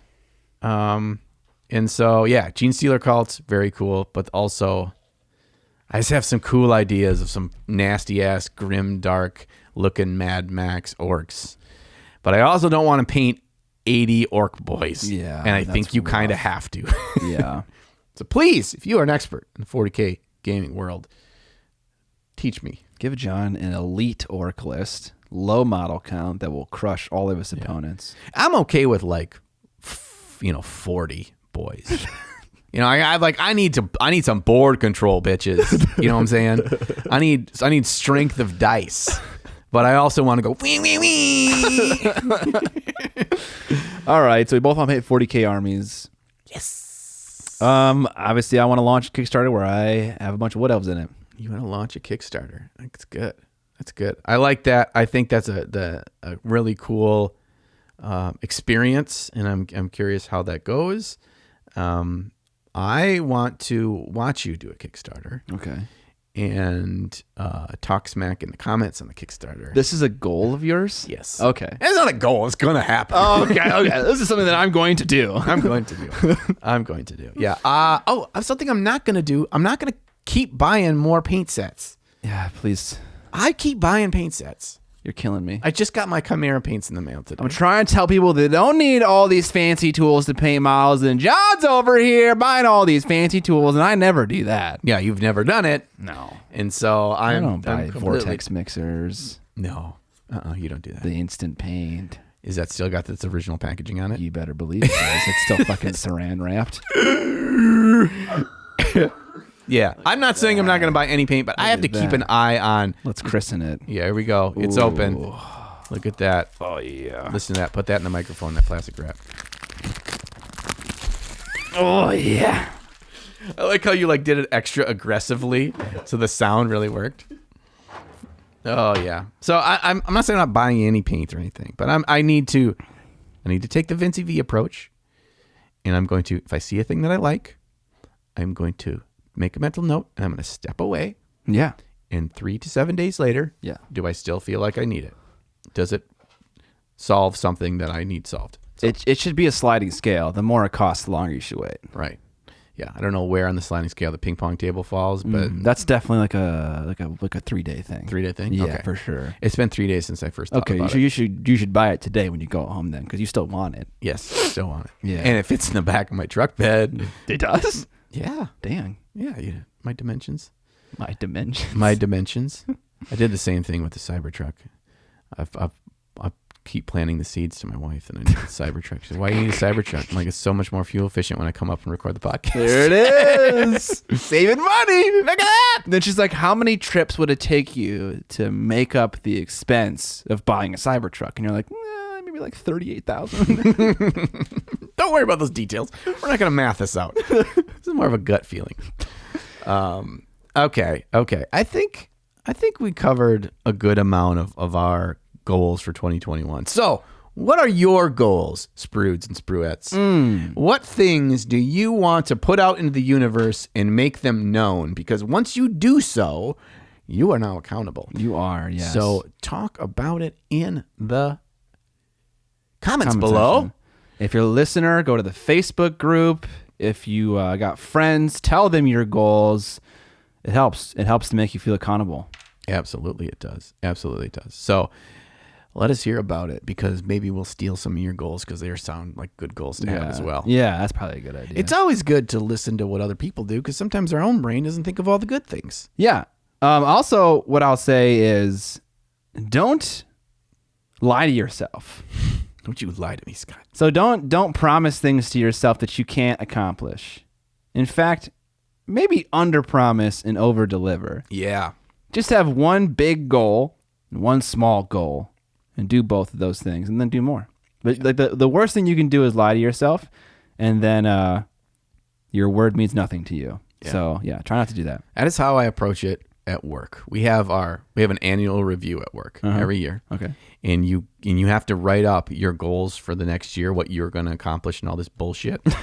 And then in that same meeting, where you go over, here are all the things, boss, that I'm going to do. You go over all the things from last year that you wrote down. And you don't be a numbnuts and make your list 40 things long. Yeah. Because then you're like always sweating. I got to do all these things. Yes. So just make it attainable so you feel like you can keep your job. That's a good word. Attainable.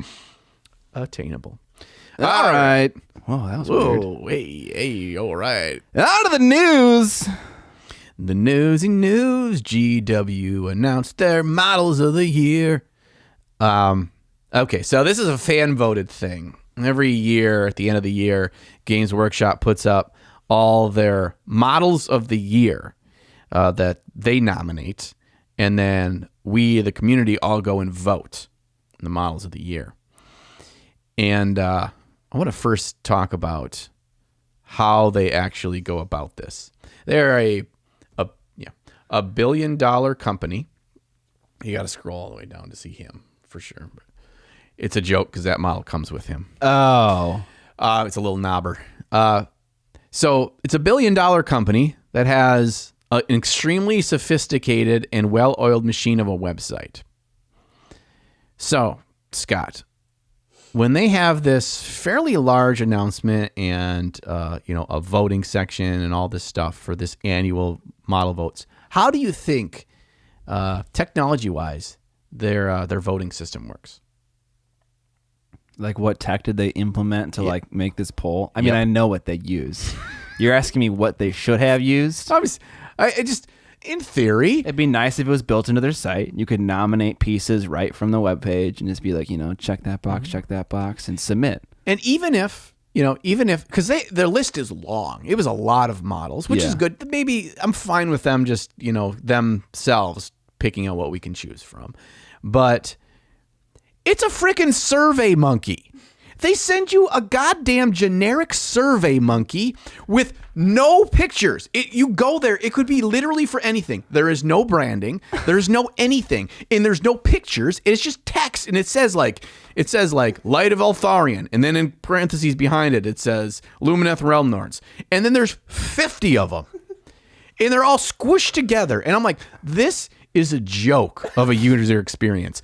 What lazy ass decided we're going to put $0.0 and use a fucking free Survey Monkey for our goddamn $1 billion company? What a joke. I was pissed. I love how angry you are about this. Like, if I did this shit at work, because in the marketing communications that I do, if I did this shit for my company whose brand means everything in their history and how they choose to have the audience perceive them, how the general public perceives them, I would get at minimum reamed, possibly canned, because it's that ridiculous of a customer experience. Yeah. And that's what it was. Yeah. And I had to scroll through and they're all squished together and I can't even tell what I'm voting on. Anyway, let's move beyond that. Let's go to the top three. Okay. Let's go to the top three. Top three. Number 3, third place. The Triumph of St. Catherine. It's a fucking funeral. This is like them carrying the casket up front. It's a diorama in a box. Of a funeral. You don't like it. What's wrong with that? Who cares if it's a funeral? Because it's weird. I just picture that meme where it's the guys with the casket on their shoulder and they're dancing down to go to where they bury the person and the casket's on their shoulder. Everyone's seen that. You tell me you've seen that. I haven't seen that, no. It's like somewhere in Africa and they all have the traditional dress on and they're having the awesome music is playing. And these dudes are fucking dancing. They're not holding onto the casket. It's all balanced on their shoulders. I've never seen this. Yeah. This sounds freaking glorious. And that's what I think of when I see this. I'm just like, it's like, we're going to take the body to the bag. It's like, what are you doing? Oh, we're going to go to battle by carrying this fucking casket around. How stupid is that? It's a relic. Third place. I don't mind it. I mean, it's like a treasure trove of amazing bits. It's kind of cool. The idea is cool. You know what's a diorama in the box that came out in 2020? Catacross. That kicks the shit out of that? Catacross. Catacross is way better than that. Catacross is on the same level as that. You don't like Sisters Battle that much, and you kind of like Boner Boys. Okay, you're biased. There's a theme through these top 3 who won, and you look back in traditional years and the same thing. This is a popularity contest. This is not a best sculpted model contest. No, of course. The public vote, of course, it's a popularity contest. Who needed to tell you that? I mean, people that pay premium dollary dues for exquisitely sculpted models should maybe, take into account the exquisitely, models, not just like they think they are, but they're not. I'm actually a little surprised at these top 3. Yeah. This is an obvious exclusion. Anyways, number 2 is the Satan Shard of the Void Dragon, sculpted by our very own, he's not ours, Darren Latham. That's a cool one. He said he got robbed. Yeah, he probably did. He probably did. I think the name Void Dragon is fucking awesome. It is. Whoever came up with that name, talk to me. You got to name things for me. I wish it was an actual dragon. God damn it, Darren. I mean, it's cool. It's got wings. You had one job, Darren. Sculpt a dragon. What if you called it like a Void Demon? It's got wings, but it's still humanoid. Void Angel. I like Void Demon more. I like Void Dragon. I like Void Dragon. I want to. You can't use the word Emperor. Void Emperor. Yeah, or like the Void Prince. That's a name for something. That's a something. We're gonna use that. Yeah, you fucking put it make on the list of names for things. Yes, I got that working Word document. That's gonna Do you go. actually have that? Yeah, I got it. Okay, It's good. on notes on my phone. Okay, good. The void prints. Yeah, I always text you. I'm like, remember this name for something. Yeah. All right. I don't know what for. This model's That's a good cool. one. That one A lot of deserves people top painted 3. it. A lot of people painted it. Yeah. It's a tough one to paint uniquely because there's a lot of takes on it, but they all a lot of them meld together to me. Yeah. But it's a beautiful model. Very, very, very cool. I can see why a buttload of people now play Necrons. They can thank Darren. Yeah, a lot of the sculpts in that army are awesome. And number 1, Number 1. Makari. No, it's Gazkul Thraka. Gazkul Thraka. Obviously, there's not a single Space Marine in here. I know, because they all look the fucking same. Their votes got kind of dispersed amongst everything. That's true. Primary Marines all kind of look samey same. Like if there was a Gilliman or an Abaddon who had both won in previous years first place, be it sure. way. Yeah. Then yeah, that's it. So again, nostalgia thing. I think he's over modeled and over sculpted and a big chonky thing. He's cool, but I can picture a world in which we live where he is much cooler. You know, not a single. Hold on. Age of Sigmar. I was gonna say not a single Age of Sigmar in the top 3. That was one of the points I wanted to get to. Sorry. But no, you didn't step on my toes there. It's fine. And I don't know. I think we have in prior years have had stuff get to the top 3, never won. I think the what are those things from Slanesh, the big demon thing? God, why can't I think? It's like Shalaxi is the name of the named one, but Okay. Slanesh, their demon prince looking thing. I think that one last year got in the top 3. But The Keeper of Secrets? Keeper of Secrets. Oh, Thank okay. you. Okay. Thank you. I could not think of that. Is there anything at the top of your head that we missed out on here? Like which ones are obviously you really think deserve to be there? Okay, I have no idea. No, I need to see a list. yeah, I But should. you're saying just on the top of my head, oh boy. Is there Oh anything boy. new this year? And it's a tough thing without looking at the list, and we probably could pull up the list. But one thing that I really like, Light of Eltharion. I don't like that model at all. The dude with armor, there's nothing inside. It looks goofy, yeah. It's goofy to me. He's pretty freaking cool. Wasn't Drazar this year too? Drazar's really nice. I'm pretty sure he was this year. Oh, Drazar's nice, and so is the other I can't remember what it's called, but the other Eldar model that comes with him in that box. Oh, like the named Banshee thing. Just do a little toot. Little dude. Little tutor. Yeah, that I don't like Eldar models like ever. I think they're all stupid, but that one is sick. It's something with a J. I want to call her Jazzar. Jazz. Yeah, you need Jazzercise. you need to paint Drazar, and then Jazza paints Jazzar. It's something with a J and a Z, I swear. But yeah, that model's pretty sick. But they're not big models. Like these are all big, awesome models. I can't think of the big, awesome ones. There's the big, what do you call it? Dirt bike Gene Stealer cult models, dude. Yeah, that's good. It's got to be like a hero. That's like always. It always gives you a hero. Yeah. What's it? Top. You talk about the next thing, and I'll look it up. All right. The next news item is AK Interactive came out with a art book for Kirill Kanayev, otherwise known as the Russian Bear. Claimed by some to be the best miniature painter right now in the world. It's $130. It's $130. Holy US. fuck! Yep, it's 400 pages. Whoa! What? And it's soft cover. Yikes! Big yikes! So people on my Discord got it and sent some pictures and everything. Like the quality and the written descriptions and stuff sounds like it's pretty good. I mean, it's a lot to get through to really understand. 400 pages. Holy cow! But $130 for a soft cover book. Now, this is not just like, oh gosh, I just want it for like elitism that a hardcover, is going to be cooler or whatever. Well, yeah, there's that when you pay that much money, but also if you've ever seen a soft cover book that is that many pages, that is going to be high gloss thickness of thicknesses. We're not talking about really thin pages on a thick book novel you buy. That spine is fucked. You can't open the book and keep it open. You get a crease, and then that glue immediately is going to start to pop. And so you're paying $130 on something that is going to go to shit if you actually read Open it. Yeah.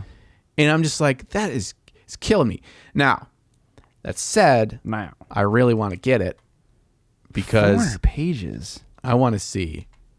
Let's go halvesies on it, dude. If I can paint like Kirill.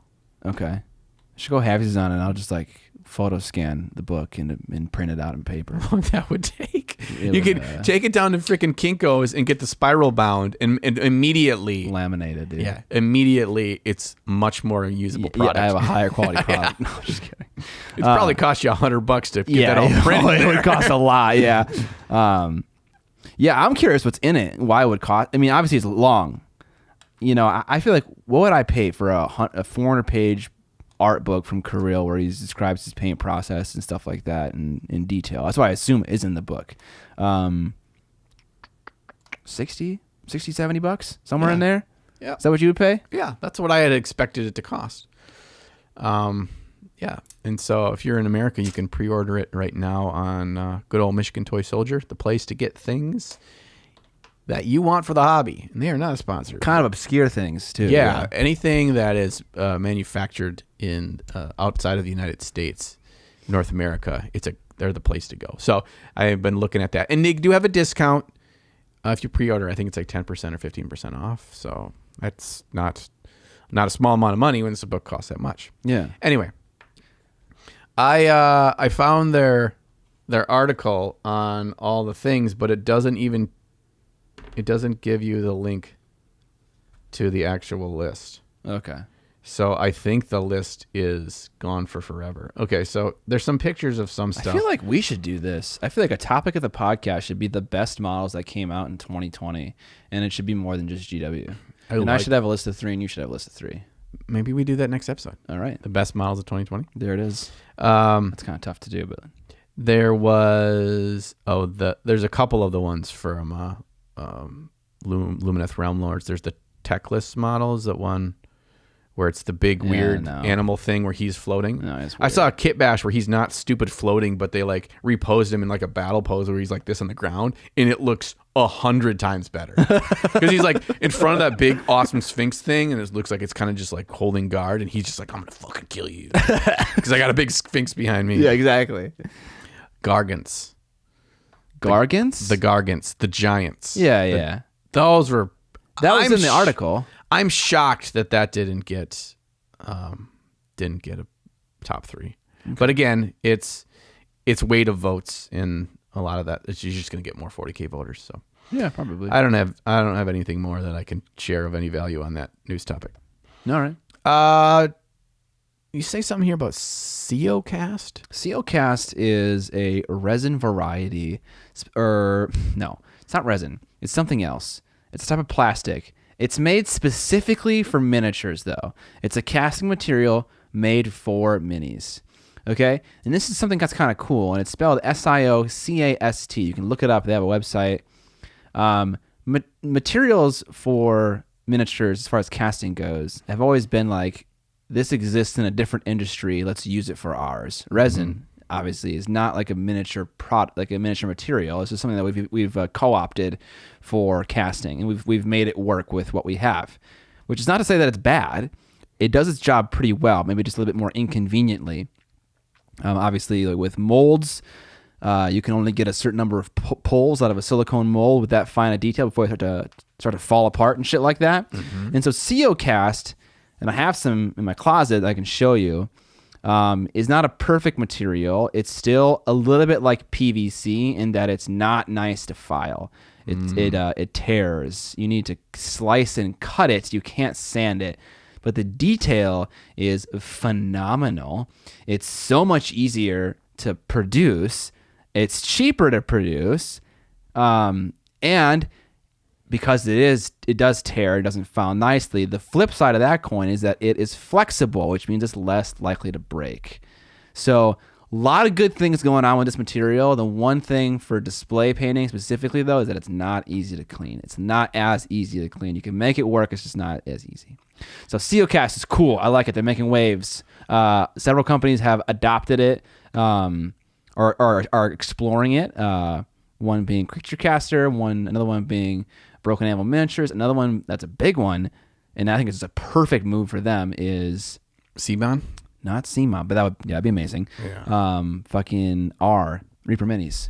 Oh, baby. Yeah, it was like a whole machine you got to buy and stuff, and they bought a couple of the machines. And I think their new models that they CeoCast are going to be mint. When I show you it, it's gonna. You have models that are printed in it. Yeah, and there's a couple of varieties. You can get ones that are more flexible. You can get ones that are more rigid. In my experience, it doesn't really make it easier to clean. It still kind of tears and stuff. But yeah, it's good stuff. I mean, that's the case already for CMON Plastic and Reaper. Exactly. So it's perfect for them. Yeah, it's just basically a straight up upgrade. Yep. Cheaper, faster, better. And they're well, what's not to like? Exactly. It's like, what's right? I mean, like, it might be expensive, maybe, for them to buy the machines. Oh, yeah. I mean, it's initial investment, but that'd be great if there's a new technology in a direction of advancement. And if nothing else, anytime that the water level rises around you, those that are kind of far above it have to react as well. So it's kind of a good thing that it's an option that, will make waves for the better of us as consumers. Mm-hmm. I hope it catches on. Very, very cool. I didn't know that thing, but that seems like perfect for a CMON board games kind of thing too. That's immediately what I went to. Thanks for sharing that. You're welcome. And then just the last quick thing is GW announced their store anniversary model. So GW does this thing that they have these exclusive models, and that every year when your local Games Workshop store, if you have one, when it has its store anniversary, you can buy these models in store. Yeah. And surprise, surprise, for the first time and probably ever, the 40K one isn't a Space Marine. Whoa! What is it? It's a Necron. Nice. It's an alternative sculpt to one of the Necron heroes, which is cool. But on the flip side of that coin, what is completely unsurprising is what the Age of Sigmar one is. It Stormcast Eternal. Obviously a Stormcast Eternal. Another generic dude with a different head. It's like, okay, people, we get it. The thing is, like, Stormcast doesn't even have like the love that Space Marines have.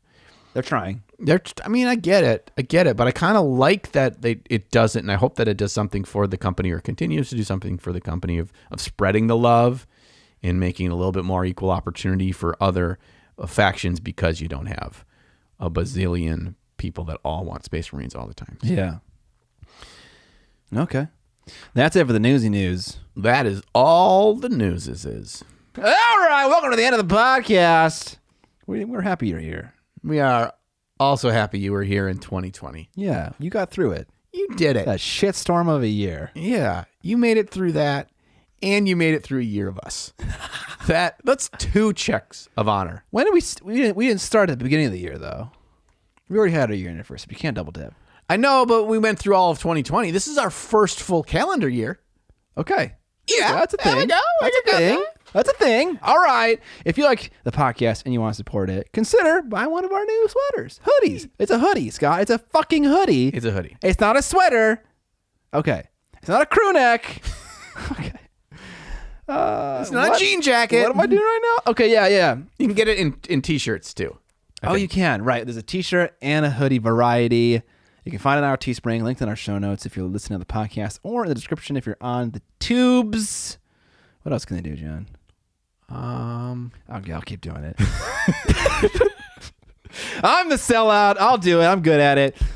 You can also support us on Patreon, where you get access to extended episodes where we talk about things like new stuff we've tried, maybe involving coconuts.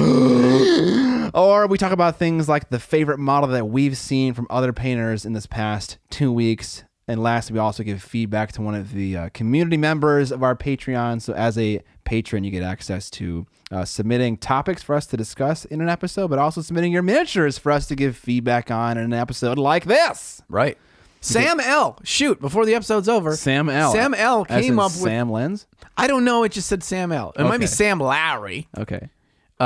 He was the one that came up. He was in the Patreon, and he came up for the topic of the 2020 retrospective. So thank you, Sam. We didn't say. I forgot to. Okay. I even wrote it down. Dang it. Oh, well. Thank you, Samuel, for that topic. We appreciate it. What else? Okay, you can give us reviews on Apple Podcasts. You can tell your nerd friends about us. You can watch ads on our videos by whitelisting our channel with various add-ons on Google Chrome. Yeah. We have an ad every 30 minutes. Okay. Unless YouTube goes fucking rogue. And then you get one every 4 minutes. Yeah, and then there's like 80 ads in the podcast, and it's like literally unwatchable. Yeah. So we'll Sorry try about to that. try to Sorry make sure about that that. doesn't happen again. Yeah. But it probably will. So yeah, that's it. If we don't talk to you before then, because we might if we see you on the street eating tendies, but if we don't, we will catch you on the Flippity flop.